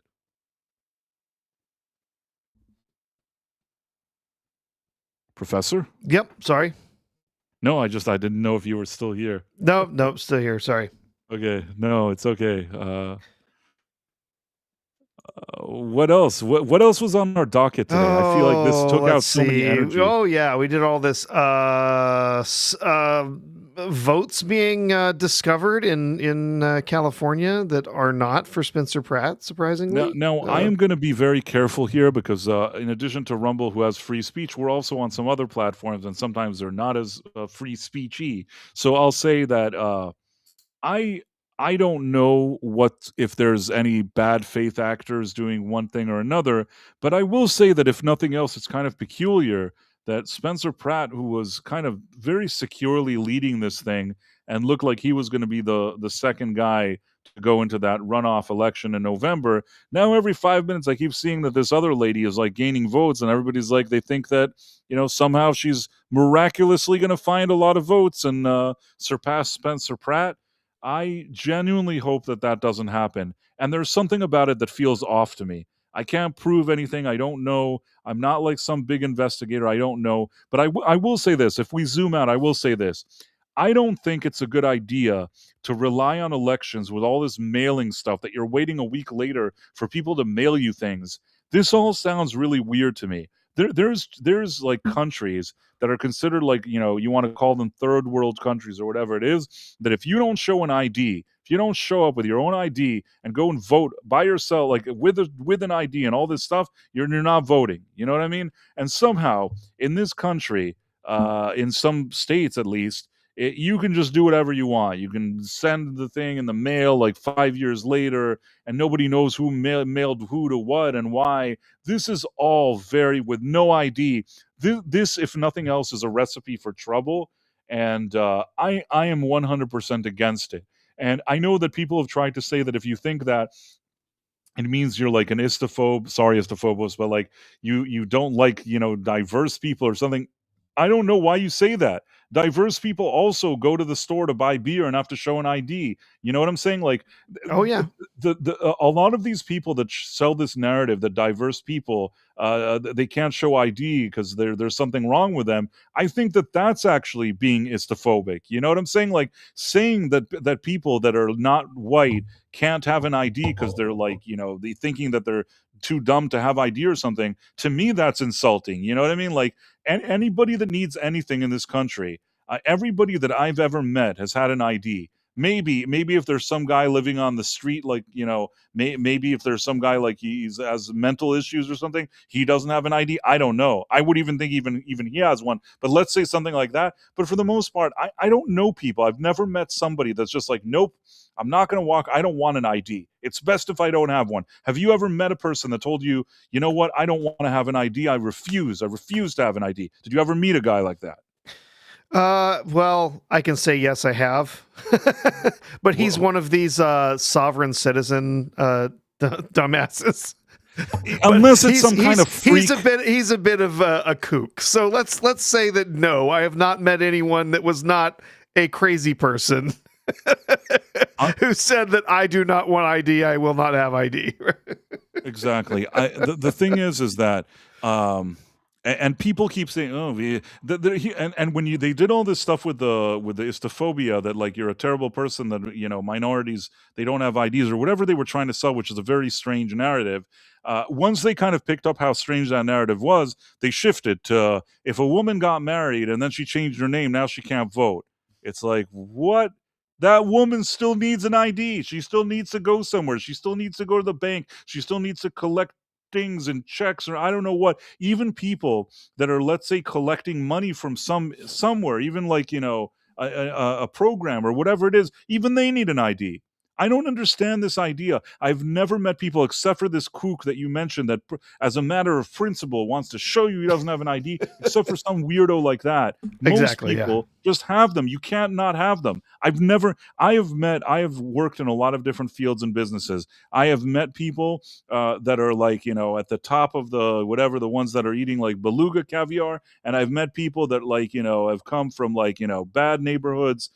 In whatever profession I had, I certainly met a wide variety of people. And there's one thing, and I was in a setting where a lot of things happen where you needed to show ID and things like that. I can't really get into it, but sometimes it would be events or stuff at venues and things like that.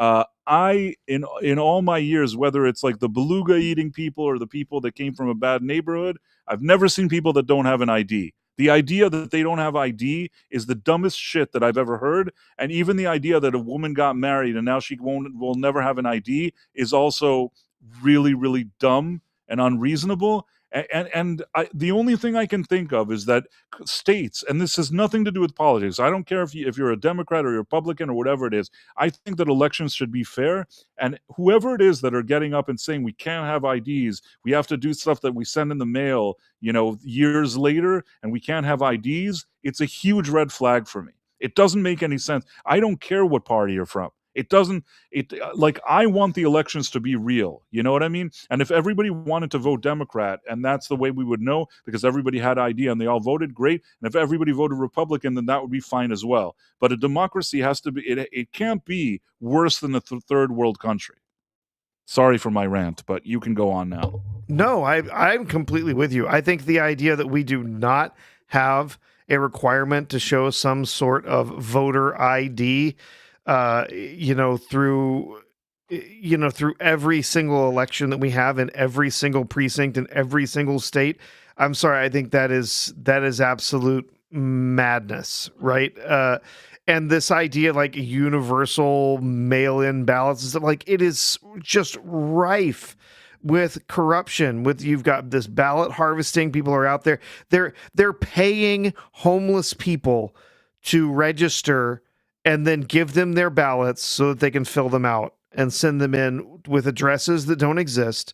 Like these things are happening. There's ballot harvesting. They go to an old folks home and they gather all the mail-in ballots that showed up at the old folks home, fill them out, allegedly, and then take them to. I mean, allegedly, until it's proven. But there's been but I agree with you. I've seen investigations. Yeah. It's not that I'm not agreeing with you. I'm just saying that, I'm trying to cover our asses here. Yes, no, things. Sure. But let's compare ourselves to some other countries. Mexico requires a government-issued photo ID to vote. I think in the Philippines, most South American countries require photo ID. Canada has a voter ID law. It's pretty. It's not very restrictive. But countries in Africa, there are just basically every single country in Europe requires some form of voter ID. Virtually the entire region, every single country there. It's the Phobos that's saying it's not allegedly. I'm saying it's a wink, allegedly. If you understand what I'm saying. So every country has some different rules about it, but the vast majority of countries worldwide require some kind of verification, some kind of ID that you need to show. And there are many states in the United States that already have voter ID laws. I live in one of them. You know how many times I've been turned away from the polls? 0. Never. You know how inconvenient it is? It's 30 seconds of your time. I hand them my ID and I say my name and they look through the rolls and they scan my ID and then say, here's your ballot. It's very simple. And then you go and you vote. And it's kind of ridiculous. And it's also ridiculous that they've moved away. Like part of what has happened in California and in a number of other areas is that they have heavily centralized the counting of votes. Surprisingly enough, that actually makes it a little easier to cheat. Not saying that's what's happening, allegedly, right? But allegedly, makes it a little easier to cheat. It also means that it takes much longer for you to count the votes because now, instead of literally just having each district count their votes and then turn them in, and then they get recounted by the county just as a verification measure, now the districts don't count the votes at all. They bring them all back to their, to the central area, and then that central area has to do all of the counting. So instead of having this district that counts 10,000 votes, and this one that counts 60,000 votes, and this one that counts 40, and this one that counts 30, and this one that counts 10, now they all come back, and then all of them in this really big, highly populated county, now they have to sit down and count 1.5 million votes.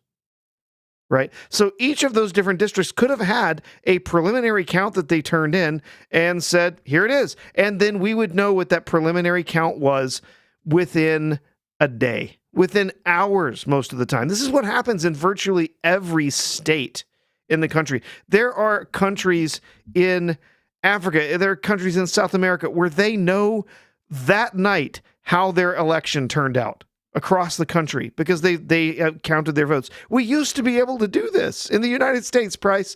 So why can't we do it now? Have no idea. Is there an actual rational reason? No, there's not. The only reason that you can genuinely give as to why now it takes longer to count the votes than it used to is because there's something fishy about what is being done in the way that those are being counted. They're allegedly around for days. Yeah, it's absurd. We need voter ID laws. Make sure that the people that are stepping up and voting are actual voters. We need strict laws about how we process and clean voter registrations. We've had laws on the books before, and Democrats keep challenging them to make sure, oh, well, if you take someone off the rolls, they're disenfranchised. No, we need to have rules about who is still on the rolls and how those are cleansed on a regular basis so that we are removing people who don't live in that district anymore, people who have died, whatever. Those need to be cleaned and taken care of so that is done properly. And you know what? There's ways to handle, the possibility of disenfranchisement. When someone's going to be removed from the rolls, you send out a small... You send out a small little card saying, hey, you're going to be removed. Make sure that you send this. If you send this back to us, you won't be removed from the rolls. Like, there's ways to handle all of this. It's been seen. It's been done. You have to make sure that not only are you getting people, removed from the rolls, you're making sure that the people who are there are actually identified using an ID, but you also have to have all of your elections on paper ballots. Electronic vote collection is a nightmare. It is so rife for corruption, so easy to fake, so easy to cheat. It is not even funny. Absolutely every vote in the United States should be collected on paper. If you got scanning machines for counting, that's fine. I've lived in numerous districts where it's been done that way, where you fill out a little ballot, you stick it in, and they scan it. But there's a paper record. You can go back to that paper record and you can view it so that if there's a question that we say, hey, maybe this electronic machine didn't count things right, something is off, you can go back to that paper trail, to the paper ballots and check it. It should be voter ID on paper every single time, and the only mail-in ballots should be those that are sent out specifically to people who requested them because they cannot be present to vote for the, in person for that election. Military that's deployed, people with disabilities, whatever, and there needs to be a strict policy for that. All of these things have been done in states in the United States. This is not something that they can't do. They just don't want to do it. And so then you have to ask the question, why don't they want to do it?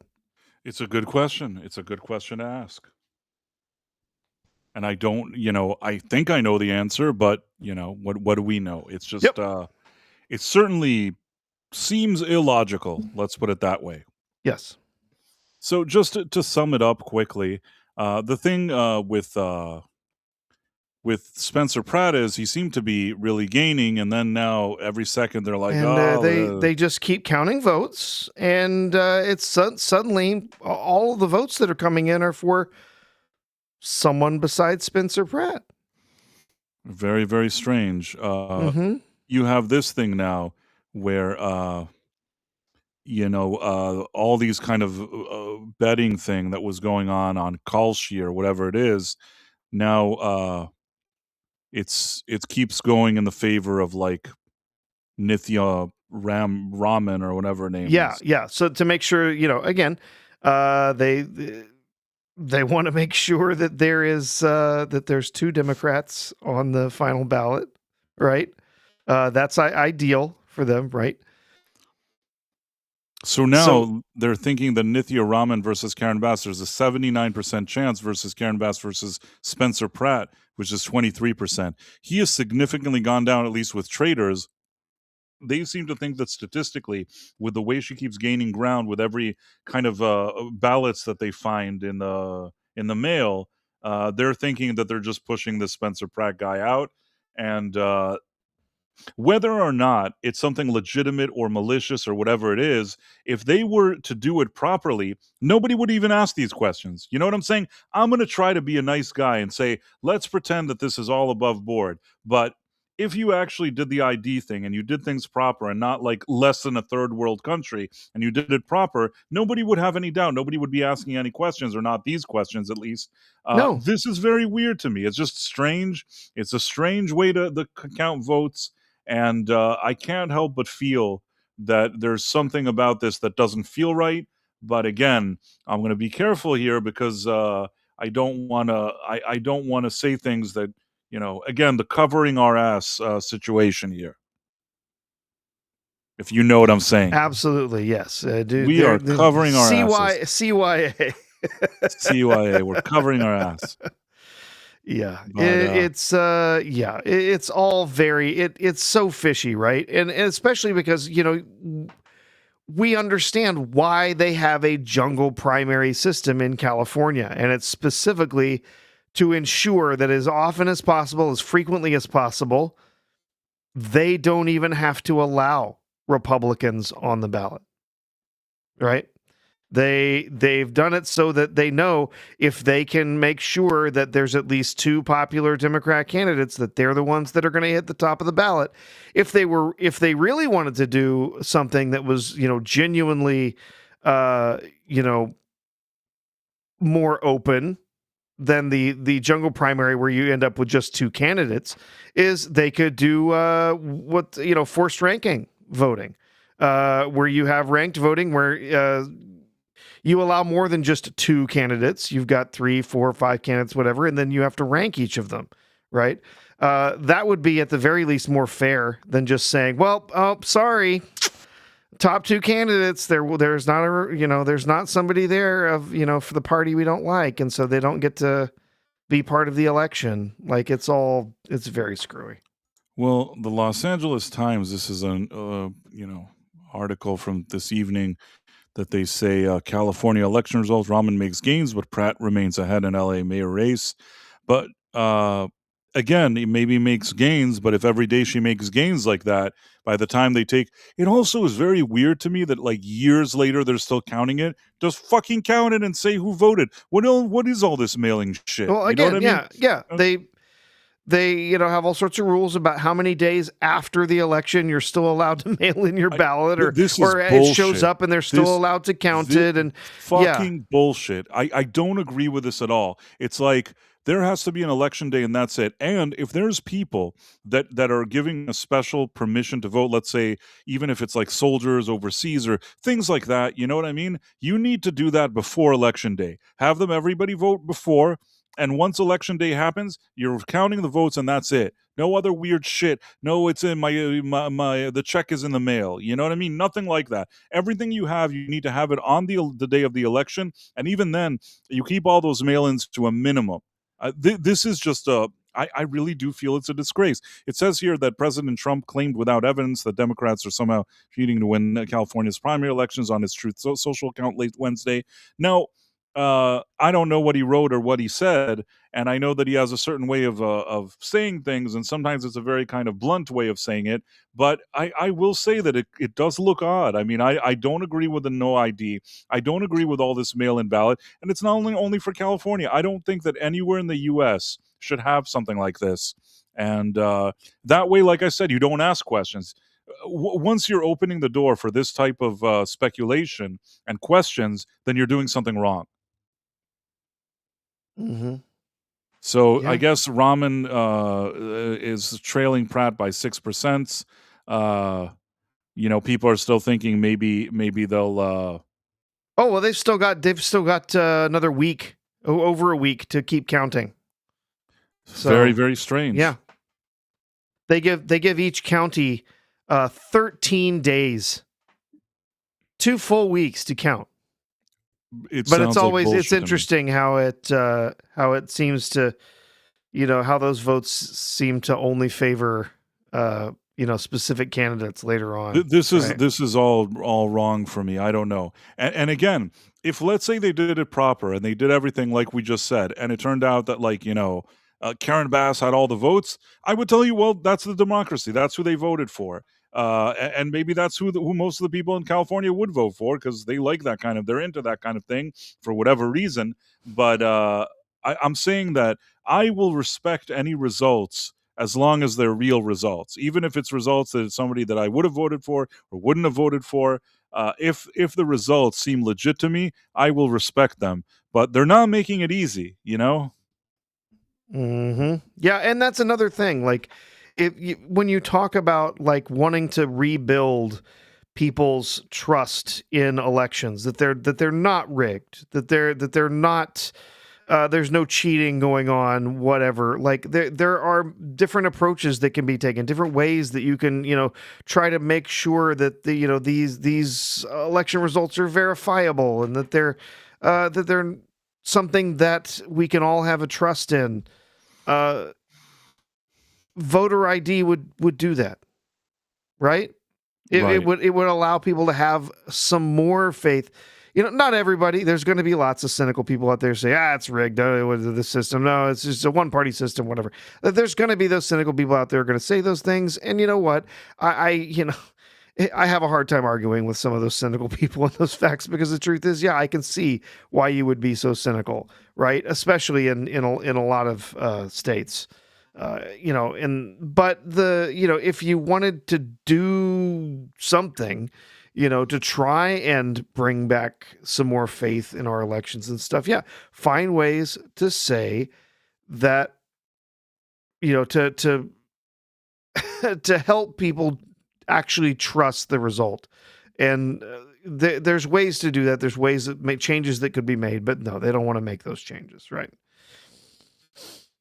You have to wonder why people don't want to make changes that are seemingly guarding the whole democratic process, like of a democracy, that they don't want to do that. They don't want to guard it. So something seems fishy about it. I mean, that's all I can say.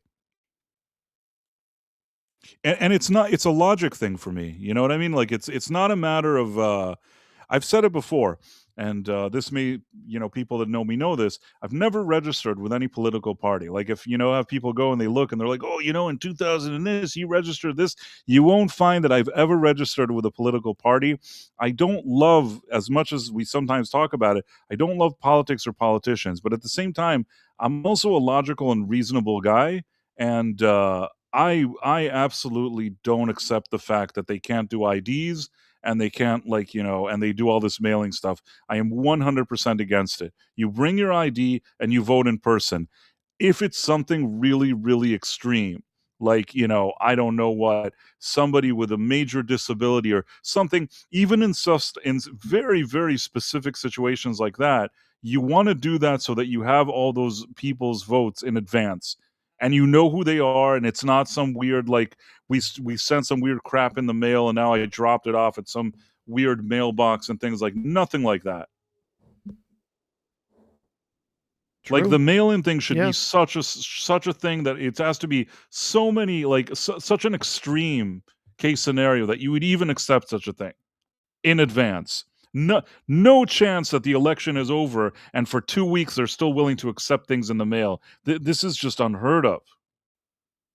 Mm-hmm. Yeah. It's ridiculous. But Yeah, it's whatever. I mean, I don't know. I don't know that California can even be saved. Honestly, even if Spencer Pratt made it to the next thing, once he's up for against Karen Bass in that Maine election, there is just so many people in LA that no matter what, they'll blindly go with, like, with whatever party tells them to do and whatever. They're not going to think about it. They're not going to think about it even for 1 second. They're just going to vote whatever they vote. So, yep. yeah, don't be surprised. Don't be surprised. Even if Yeah. Spencer Pratt advances to the next stage, don't be surprised if Karen Bass wins again. Oh, and I would never be surprised if a Democrat. New York voted for Mamdani. You'd think that doesn't make any sense, but there's people in New York and they voted for him. There are people that are just, they don't understand that sometimes voting things that you're thinking that you're aligning with your party or whatever it is, you're actually voting for somebody who's really bad for you. And I agree, and I think that Spencer Pratt has been saying this a lot because people have been asking, what are your politics? And he's like, listen, it really doesn't matter what my politics are. My politics are that I want to fix, like, Los Angeles, and I care about the place and I'm from here and I want it to do well, and I'll work with anybody, like, outside of this, from any party. Like, I don't care. I just want to do well for Los Angeles. And I thought that was a good answer. And I think that that's how mayors are supposed to be. I don't think that mayors are supposed to be thinking about their political parties every second. I think they're supposed to be thinking how they do right by the people of the county that they're the mayor of. Yeah. It's the same thing with, like, No. with how it should be in New York and how it should be in California. And instead it's just like, I'm still kind of shocked that they voted in, not 100% shocked, but kind of shocked that they voted in Mamdani. Like, Yep. New York, Yeah. that's considered a really, really big, so it's a really major place, a major city in the world, one of the biggest cities in the world, and they voted for that guy. And yeah, I don't live there anymore, but I did spend years there, many years there. I was actually, I was born there, and I did Yep. spend many years in New York. And yeah, it's a real shame. It's not. I don't take joy seeing what happened there. I mean, Yep. there's a part of me that's kind of feels joy that I'm not there, but I feel like, there's a part of me that is unhappy that they did that. Yep. Hey, Six makes a good point in the chat. We should get the day off to vote. You're right. We should. There should be a national holiday That's true. set aside for allowing people to go out and vote. Yep. Whether people choose to do that or not would be their own business. 100%. I don't support, like they do in Australia, where you're actually required to vote. There's actually a penalty for not voting. I don't support that. It's everyone's freedom whether they choose to vote or not. I encourage everyone to go out and vote. Vote in primaries, vote in every election, even the local stuff. You'd be surprised how much that local stuff actually has an effect on your life. But yeah, go vote. But yeah, you're right. As far as national elections, we absolutely should have that day off when those elections come around, and that way we can get more people to the polls. And it's not a matter of for some people, obviously they got to work, and some people have to work long hours, and those people deserve to be able to get to the polls too, without having to sacrifice any kind of any kind of salary or vacation hours or anything like that to go make it happen. So yeah, I would fully support that. Something happened in the past few hours that's being reported on. That character actor James Handy was deleted. He was 81 years old. That's terrifying. The actor will appear in Top Gun Maverick, Jumanji, The Verdict, and Arachnophobia. Has died. He was 81.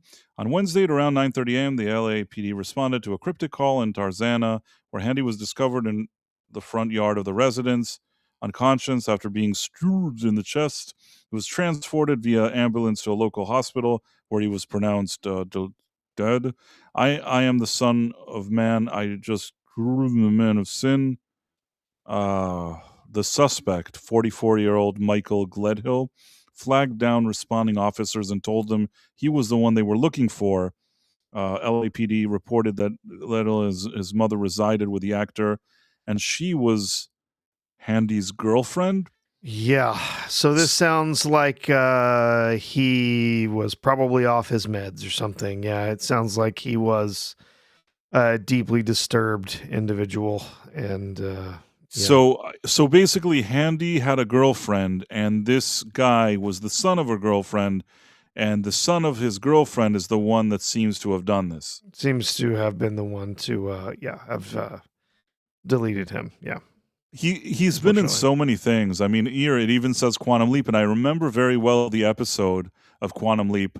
There's an episode with Tamlin Tamita where Sam goes back in time, and there's like a series of murders, and he's like with some he enters into a relationship, actually, in a rare occurrence on Quantum Leap, with this fortune teller psychic lady or whatever she is, who's Asian, played by Tamlin Tamita, who looked nice in that episode. And as opposed to all the other places, because she's sort of kind of strange spiritually, she actually sees Sam as Sam. She doesn't see him as the guy he leapt into. She sees him as him, and then like she falls in love with him. Meanwhile, like James Handy is in that episode. He plays like the guy that he works with in the office. It's a really long story. I don't want to spoil it if anybody watches it. James Handy is really good in that episode, so I always remember that Quantum Leap episode with him. But really, he's been in so many things. He's the type of actor that even if you didn't know his name, I know it because I just know certain things that he was in, and I knew his name. But I'm saying, like, if you see a movie or something and you see this guy, you'll be like, I know that guy. You know what I mean? He's been in so many things. Like, so many things that you barely remember because he's, like, been in so many of them. Yeah. Yeah, So it's a lots and shame. lots of work. It's another one of Yeah. those strange cases where, you have, a guy, you know, he's in his 80s. It reminds me also of what happened, like, with Rob Reiner or something like that. You have a guy that's just kind of minding his own business in his later life. In this case, it was the son of his girlfriend, not his own son, but some, you know, guy from some kind of family, possibly off his meds, just goes on and does this. Eerily similar in a way to that other Reiner situation. You know what I mean? Yeah, it is. Yeah. I don't know a lot about what causes people to do this and their medications, but I think that if they need to be taking medications, that they need to take them. It's a terrible way for a guy to live like his whole life and then to go like this. I don't know. I don't know why, but it's like it's just especially. You know what I'm Yeah. trying to say? No, yeah, it's always sad to lose someone so tragically like this, right? Yeah, someone who had a, very long, very well, maybe not prestigious, but at least well-known, Let's put celebrated it this career. way. Most people that are actors, all they want to do is keep working. And this man had a lot of credits. And not only does he have a lot of credits in movies and things that are like high profile. Again, when you needed the star of the movie, was this guy the guy that they brought as the star? No, but a lot of times when they needed a smaller role that's like a character actor to play it, he got a lot of those. And you know, at the end of the day, you just want people to enjoy your craft and take you. I think that a lot of actors would gladly take the type of resume that this guy has. You know what I mean? Yep. Yep.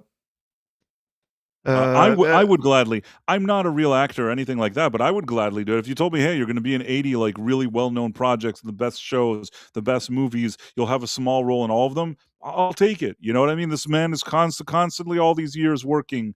I also, a lot of times when you're in these movies, you later get these kind of, residuals and things like that. Uh, I feel like this man probably was set up pretty decently from all of his roles. You'd be surprised that a lot of times if you're on a show for a while, if you're on well-known shows, well-known movies, things like that, you'll get some checks. You know what I mean? There are residuals. You do get paid. Sure. So Sure. I assume that while yeah he's probably he doesn't have Jeff Bezos money, I think that he respectfully how do I explain this he supported himself in acting, or what word am I looking for? He made an honest living, Yeah. as a character I actor. would say I would guess he was probably a working actor. Yeah, he was moving from, job to job. He was working for, this show and that show as a character actor, and yeah, I mean, I'm trying to see. probably over time probably did make a pretty solid living for himself. I'm trying to see if they show How many credits? Okay, so if you look here, he had for his career 147 acting credits. Not Wow. bad, you know what I mean? Yeah. Some actors, like, they have 2 credits their whole life, and they're, like, talking about those credits. Like, 147 credits, pretty darn good. Yeah, absolutely. See, you have, like, just let's look, as Top Gun: Maverick. Uh, some of these others I care about less, but, still probably good paychecks for him. Logan, uh, let's see what else. I don't really watch Castle, but a lot of these are solid shows. I'm sure they provide good residuals. They're not bad shows. Uh, he was, like, in every show, quite honestly. He was in a lot. Yeah.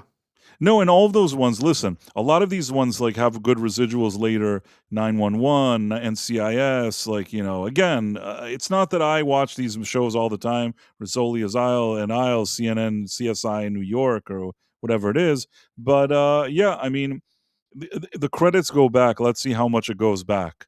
The West Wing, I mean, again, doesn't mean anything to me, but, uh, some people like The West Wing. ER. We're going back. We're already in the 90s. Walker, Texas Ranger, Melrose Place, Beverly Hills 90210. We're going back. The Young Indiana Jones Chronicles. Let's see. Quantum Leap. Quantum Leap was very important. The Rocketeer. Yeah. Arachnophobia.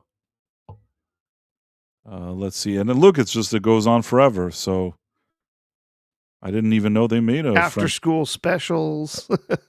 So it started off like, first of Yeah. all, I don't remember his role in The Verdict, but that's a really good movie. I really like The Verdict. I think it's a movie. I don't know if other people like it. I like The Verdict. Yeah, you recommended that one before. There's a very controversial Yeah. scene there where a woman does something very bad, and Paul Newman gets very upset, and he slaps her in the face. And but within the context of the movie, you kind of know why he slapped her. Sure. It probably wasn't the right thing to do, but nothing happens to him because it's in the 70s.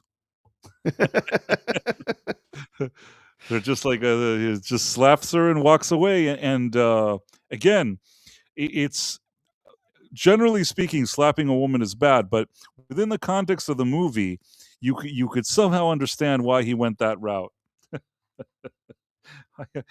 Again, probably the 2 women that watch this show are changing the dial. Okay. She did something very, very bad, so I'm just saying that. It's not like she just, like, slapped some woman. I wanna explain that. Like, what she did was really bad. Ladies, stay, like, it was bad that he slapped her. Six says, "I've never been slapped in the face, surprisingly." I didn't make that movie, I didn't make it. I didn't make it so that they slapped the woman. Basically, I don't wanna ruin it. I don't wanna ruin it in case it's the one movie that I think if you watch it, you need to watch it, but basically, there's a moment where, the main character finds out that somebody did something bad, and at that moment, he gets very upset, and I think that within the context of the movie, still probably not the best route, and I think that if you made this movie today, they would not get away with that scene, but I can understand the reasoning behind it, even though it wasn't the course of action that he should have taken. So how did I do now, ladies? uh, every big TV show of the time. Yeah, a lot of great stuff. And I will say that as a guy that likes Quantum Leap, and we even reviewed the episode with him here, I really liked his work on whatever he did in Quantum Leap as well. I thought he was a great character actor. So yeah, that was that, and very, very sorry about how that happened. Price gets into a laundry machine and is transported to the 70s. I feel like Hot Suds Time Machine. I would probably fit in really well in the 70s. I feel like everybody would like me in the 70s. I'd be like the man of the hour. But unfortunately, yeah, I mean, You understand what I'm saying. Yeah. Not because of the slapping. I just think that, like, in general, I think that my douchey vibe would sit well with people of the 70s. Like, I'd fit right in. Because today, if I walk around and act like myself, probably you'll have a lot of people either offended or kind of raising eyebrows, and they're, who is this asshole? But in the 70s, they'd all feel like that I'm a natural fit for whatever was going on there. That's what I think. Could even get away with the 80s, maybe 90s, but once we enter like 2000, I'm trying to think when everything went down the drain. Was it like maybe 2005? I think that's when things were really started going downhill, and I don't know that they've ever recovered since. They didn't go in one day. It was just like a gradual process.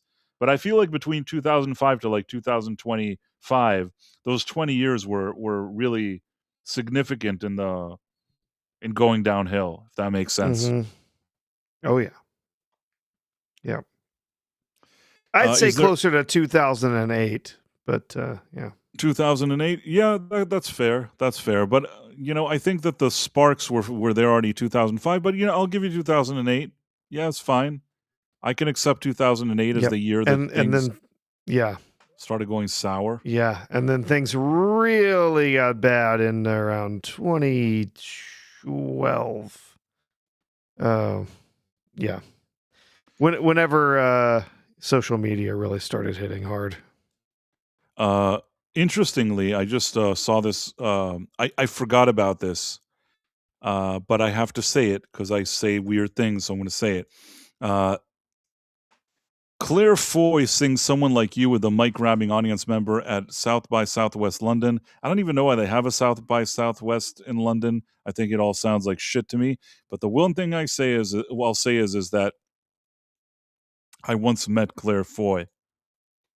I was at a premiere, and she was there, but I don't think I said anything to her. I guess met is more like I stood there and she was standing next to me. I don't know, in this picture, I'm not really liking what I see, but I think that at the event when she was standing next to me, I didn't completely hate her, she didn't, I kind of, I thought she was all right. Didn't say anything to her. But that's all I got. I saw her and, in person, I didn't completely dislike her. I think she has a lot of freckles. I could be wrong. I don't know. Who knows? I'm trying to think that if that surprised me that like she was standing next to me, she had a lot of freckles. I'm like, oh, didn't know she had so many freckles. I don't have any issue with her having freckles. I'm just saying that it surprised me that she had so many. Maybe she didn't, and I'm just imagining it. I don't know if I imagined the freckles or not. How do I find out if she has freckles? Does Claire Foy have freckles? This is the dumbest question that anybody has ever asked is in the history of AI. Are you ready for the answer? Okay. Yes, Claire Foy has noticeable freckles on her face. You thought I was crazy, Professor. I told you. That was me. I just thought you were nuts. I thought you were just talking out of your ass. Which often stand out on her pale skin when she is not wearing heavy makeup. And I told you that I saw her at an event and she was standing next to me. And then I'm like, wow, she does have like a lot of freckles. And now they're saying it too. While these natural spots are often airbrushed or covered up by makeup teams for period dramas like The Crown or Wolf Hall, they have been embraced in real life and highlighted in other projects such as the film First Man. So basically, what I need to know now is about her beauty routine. So you need to just let's see, what's her beauty? Let's see. Would you like to know more about her beauty routine? Or beauty routine. Here you go. Here you go for you, Professor. But here's the thing. Google AI stuff, like, I'm so glad I'm far beyond using Google now because they've started shoving AI into every corner of their search experience, and it drives me nuts. But did I not impress you that I told you that she had freckles? Come on, I gave you I told you something that was very just a personal story, and we looked into it, and I was actually true. It was true what I said. Yeah. Putin does ask an important question though. What is it? Did you slap her? I didn't slap her at all. Okay. I was actually, all right. I was happy. Slap those freckles right off that face. I honestly, I wanted to talk to her, but I didn't have anything to say to her. I'm trying to think if maybe I said hi. Is it possible that I may have told her that I liked her in The Crown? I don't even fucking know. I think I maybe tried to say something, but I don't think that I think that the conversation was very quick of like, oh, like you were in The Crown, or I don't know. I vaguely remember something, and then me thinking that she has a lot of freckles, which I didn't mind, by the way. I didn't mind the freckles. I thought that the freckles were fine. I had no issue with freckles. them. Had no problem with the freckles. So I did. I think I maybe said something like that, but it was so brief. I'm trying to think what her response, if any. Like I don't even know if she said one word to me. But I remember her standing there, and I remember the freckles. Then she probably said, "Who is this man?" And I wasn't escorted out, though. Nobody escorted me out, but probably like she went up to somebody and was like, "Who is this man?" That's probably what happened. Mm-hmm.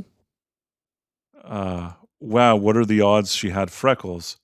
You know what? Not everyone has freckles. I'm telling you that when I stood next to her, this was the thing, that I had seen her on The Crown, and she does not have freckles on The Crown. I wouldn't have known that she has freckles at all by watching The Crown. And then when she was standing next to me, I recognized her from the show, and I kind of, at the time, I thought she was cool. I kind of liked her. And then she stood there, and I was just surprised because, like, I never seen that she had, like, it was like a good amount of freckles, and I wasn't aware of it, so that kind of surprised me. But yeah, I mean, most people don't know. Most of the pictures you see, they're airbrushed or whatever it is. People don't know. Only people that are kind of like, I don't want to say in the mix because that would be a huge overstatement, but I was physically present next to her. That has to count for something. Sure. Why didn't you ask her about her freckles? I don't know. I felt bad because, first of all, I didn't dislike how she looked or her freckles, so there was no point. What am I gonna, say something? There was nothing for me to say. It felt like the kind of thing that I better shut up and not say anything. Sometimes, as opposed to what you think, I have some tact. Like, it's very rare. It's very rare that I have tact, but like once in a blue moon, I think to myself that there's no reason for me to ask her that,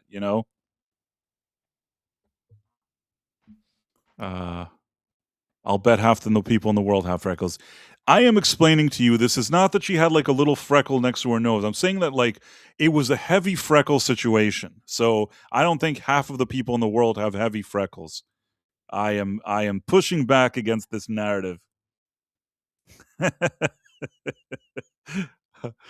In any case, the professor is gone. I don't know what happened to the professor. It's probably all this talk about freckles made him go away.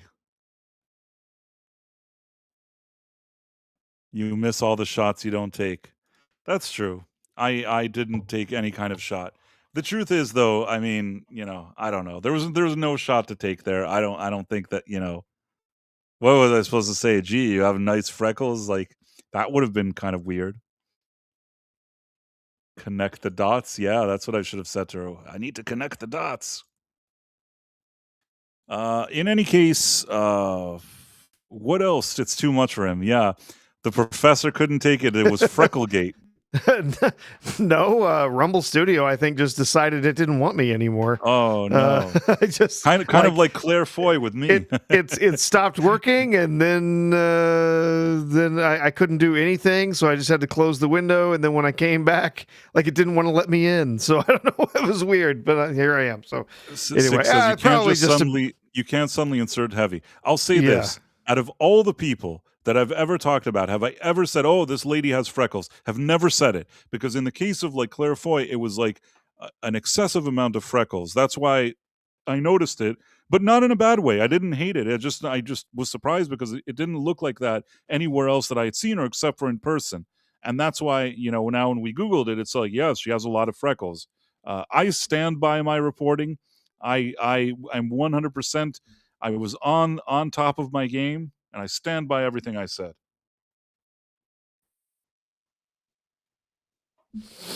Professor? All right. Yep. No, I'm here. I'm with you. You could be Price of Reason Foy right now. Or she could be Foy of Reason. Freckles of Reason.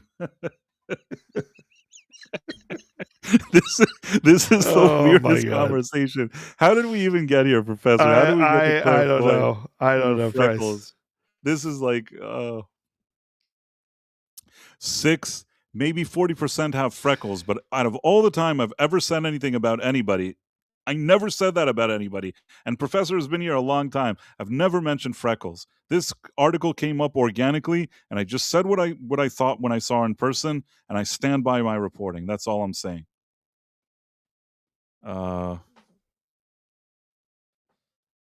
Let's see for a second. Is there anything? So now I guess there's all these articles that are continuing to, like, glaze this this Kane Parsons guy. I've told you what I think. I think that this Kane Parsons guy, he has some raw talent. He has some raw talent, and that's fine. But I don't think that his movie was that great. Yeah, it was just. Sometimes somebody has like is fortunate. Maybe in the future he'll be more mature and he'll have more to say in his movies. Maybe he has raw talent, but that Backrooms movie really wasn't anything to write home about. I don't care how much money it makes. Like I said, there were some ladies that sat next to me. There were young ladies that were giggling at things that weren't funny and acting dumb. Maybe that's the effect it has on some people, and it's fine. Maybe that's the audience they're going for, right? Fine, and you know what? I appreciate that he found his audience. It's fine. I don't know what those women were giggling about. Maybe they were giggling about me. I have no idea. Couldn't tell you. I guess I didn't tell you, Price. I did get a chance to see Obsession. Oh, you did? Yeah. Oh, now I'm curious. That's like, why didn't you start with that? Oh, well, yeah, we had so many other things to talk about this evening, but no, I did get a chance to see Obsession. I mean, it was a good film. Again, I am not a big horror fan, so there's a lot there that's just not going to appeal to me. It was a very classic.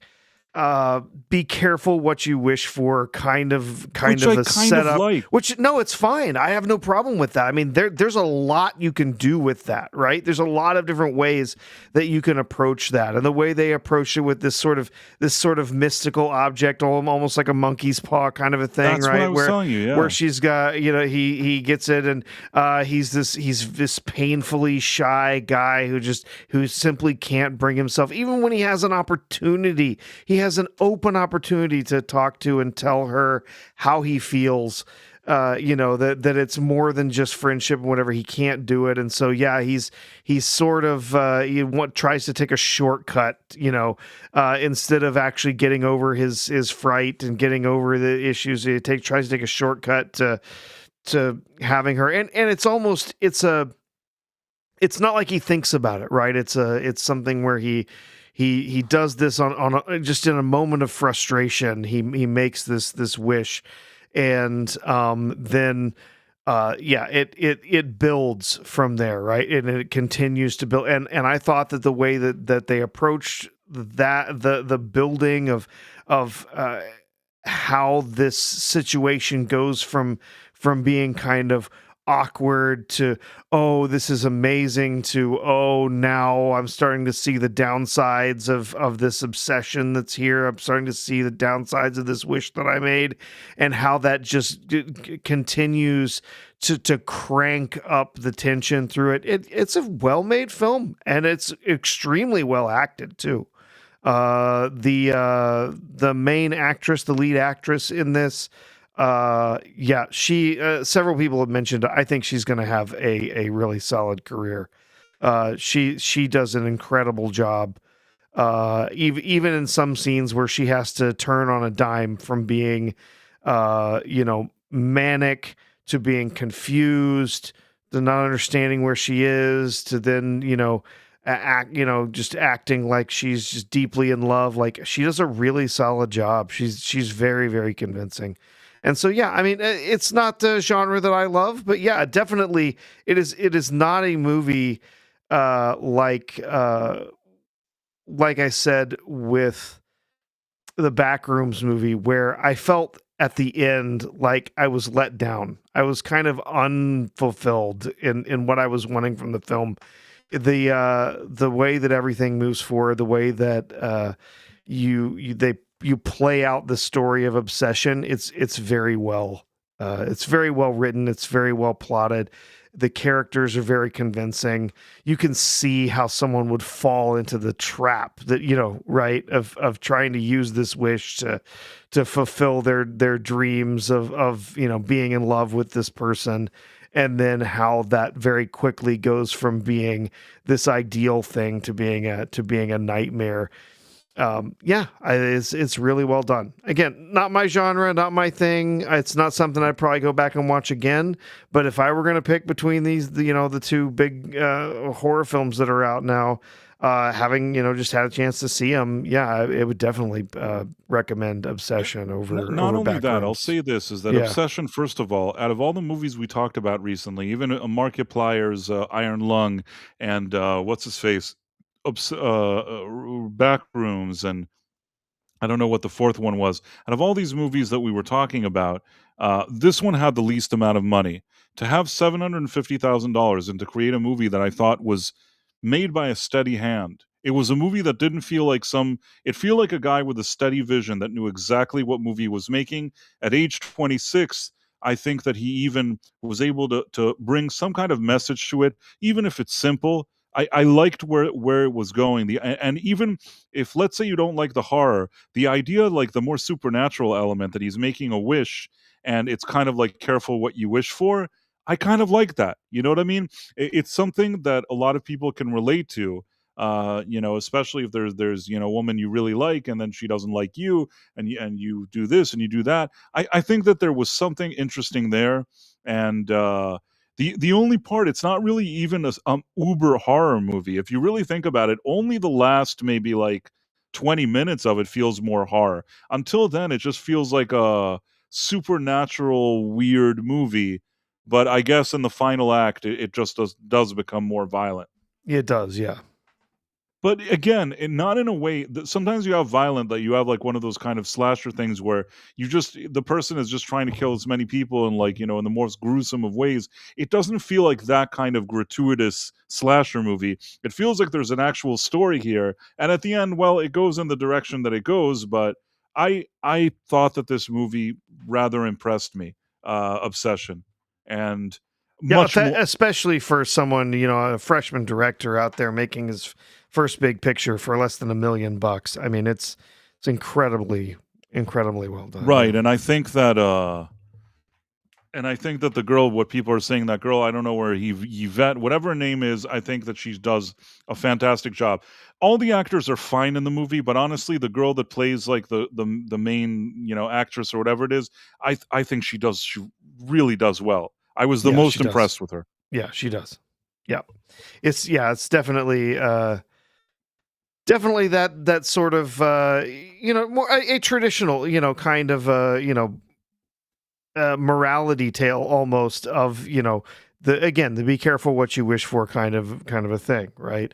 But it plays out in a really unique and horrifying way. I mean, that's what you that's what you get with a horror movie, right? Uh, but it's definitely as far as like being a well-made movie, being well told, well plotted, well acted. Definitely, I feel was better than Obsession.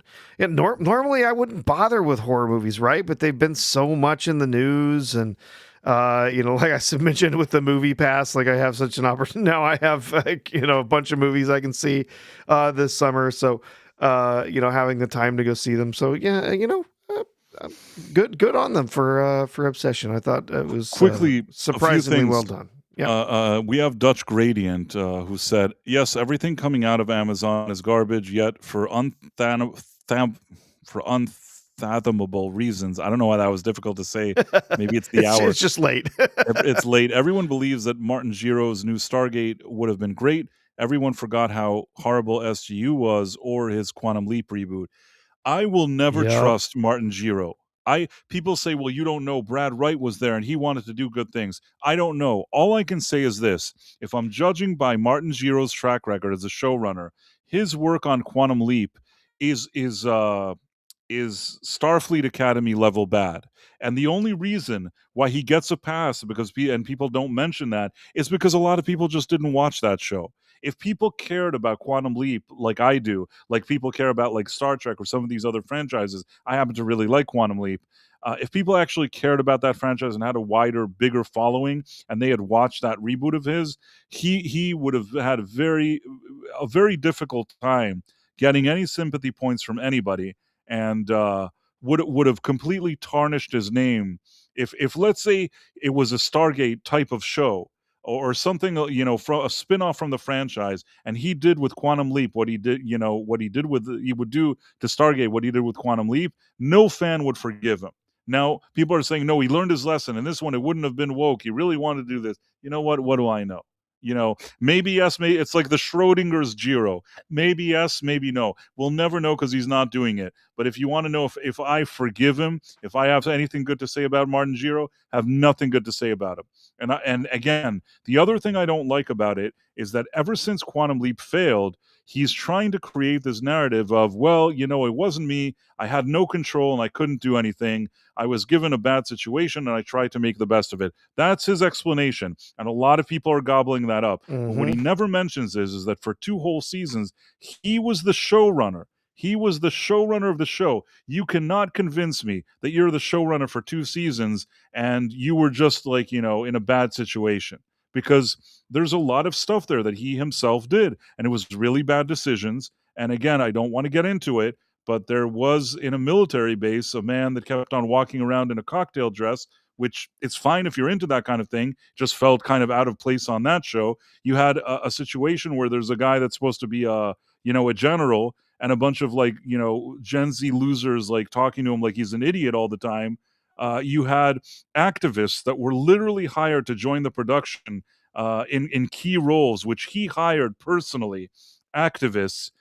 There's really no way out of it. He can sell whatever story he wants. He can say whatever he wants. But that failure on Quantum Leap is not just random people that did it where he was like accidentally there. He was the man in charge and he did it. The only thing that Martin Giro can say in his defense about Quantum Leap is that initially there were 2 J.J. Abrams disciples. I think they were Kurtzman disciples, and Kurtzman is a disciple of J.J. Abrams that tried to develop the show, and they filmed a pilot. And initially he was just supposed to be an EP on it. I don't know what he contributed initially, but the network didn't like what even these 2 weirdos, what they did. They didn't like that. They didn't like it, and they said, could you do something different? So he reshot the pilot and did something different.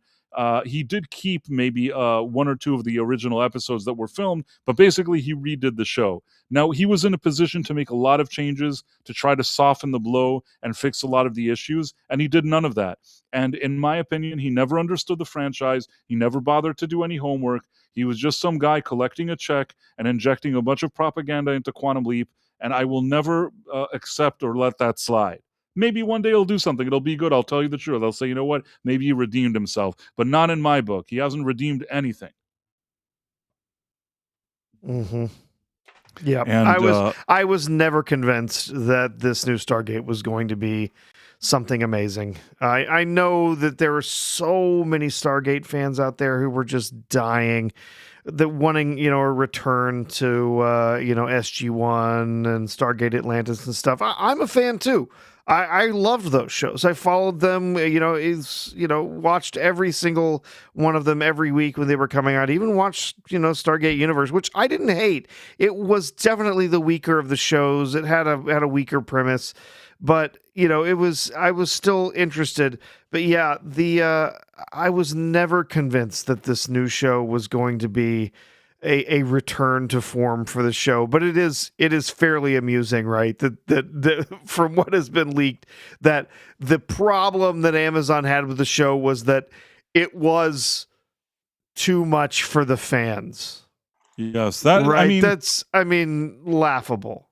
It is laughable, and I'm sure Amazon are annoying. You know what I'm saying? Like, yes. I'm not taking that away from anybody, but all I'm saying is that I don't know that this necessarily would have been the big thing that everybody was hoping. Most of the time, when we've seen these kind of revivals, the revivals haven't been good. It's very rare that they revive a show and the show doesn't stink. Most of the time, it does stink. Gavin Unit 1 says, not as good as the Bring It On franchise. That shows that you've been listening to the stream, because I've said before that I watched a few of those Bring It On movies because I had a girlfriend, and for some reason she watched them, and I was forced to watch Bring It On movies. That's how I certainly watched the one with Julia Stiles. I watched one that Rihanna was in, and I watched one that the main actress was Christina Milian. Mm-hmm. I once actually. It's a very long story, but again, this is a dumb thing. For a work-related thing, I once briefly spoke with Christina Milian, but I was very professional. I wanted to tell her that because of my ex-girlfriend, I watched that stupid Bring It On movie, but I kept that to myself. I didn't say anything, Professor. It was very professional. Well done. Although there's like an itch that I have to scratch. If I ever see her again, if I ever meet Christina Milian again, I am going to tell her that I had to watch that movie.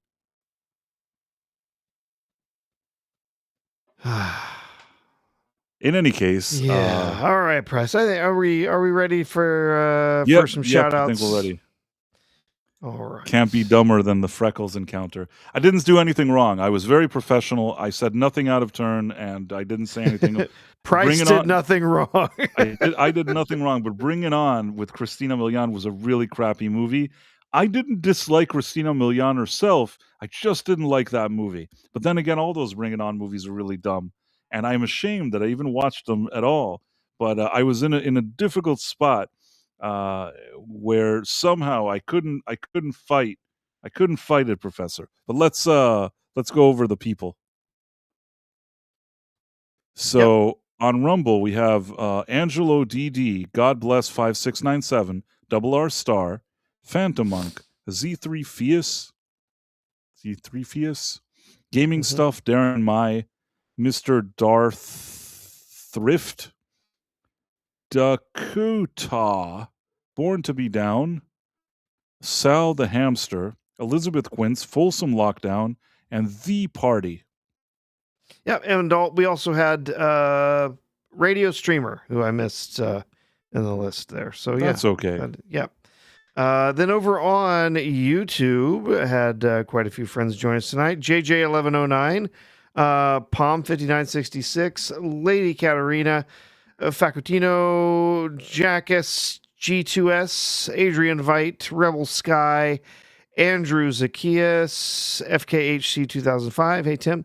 Poker Ace, RJ Godzilla 81, Ilard Corey, Inferno Hell Knight, Tim Hayes, Fenrir Howells, Jonathan Conroy, Emperor Goodwin, Shannock, Jason Love Doctor Who, Kuna Ritchie, Lucy Mao, A Surly Barber, Putin, Big Sur River, Darth Scipio, Trev Toonart, Mark D with a C, Kodo Rob, Yitis, Marla Sharondoff, Gavin Unit, Tomahawk 5116, The Real Head Case, Caleb Levine, Istophobos, Lasher, Darren M, Phantom Outsider, Zero Redux, Jason Webster, and Dutch Gradient. And of course, we did get some fan funding this evening. Jason Webster sent in 3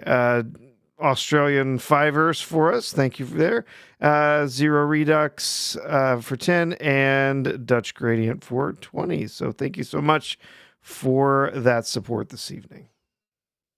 Yeah, absolutely. Thank you so much. We appreciate it. And thank you, Professor, for hanging out. Thank you all in the chat and for everybody here in the mods and everybody that supports us. It's been a fun stream. We really did a deep dive into that He-Man movie. way deeper than I thought we would, but hey, that's fine. I feel like it's the deepest dive anybody has ever gone until now. Anyone's going to do. Yeah. You know what? And if you're, if you feel like you still want to see this movie, don't, you can go and enjoy it, people. If you want to go watch this movie, you think you're going to have a fun time with it, that's fine. you don't have to treat our word as gospel. And if Right, if you've already seen it and you enjoyed it, that's great too. I'm not going to be out here, trying to tell anyone how they're supposed to think about it. No, and I said in advance that there were situations that people that I like and respect enjoyed it. I'm not angry if somebody liked it. I'm not upset. It doesn't bother me. All I can do is just give my own opinion. And everything that Same I here. spoke about tonight, yeah, I mean, everything I said was just what I thought about it. But I'm not angry if somebody likes. I'll never be angry at somebody that likes a movie that I don't like, especially if it comes from a place that's like not malicious. If somebody just likes a movie because it peddles a certain agenda, even though he knows that that movie is terrible, that does bother me. But if it's a person that genuinely went to see a movie and they had fun, I'm not hating on that. Go ahead, enjoy the movie. I just didn't like it. Or better yet, I just didn't prefer it. Yeah. That sounds more snooty. I didn't prefer it. Six says, I treat your words like the back of a cereal box. Thank you, Six. It was a pleasure seeing everybody here. I think we can sign off now, Professor. And thank you, everybody. And thank you to Rumble, headquarters, and all that good stuff. And we'll see you here next time. What day is it today? Thursday? Yep. So we will see you here on Tuesday, because every Tuesday and Thursday at 11:45 p.m. we have the Night Owl, and we'll see you on Tuesday at 11:45 p.m. Eastern. All right. Take care, everybody. Bye.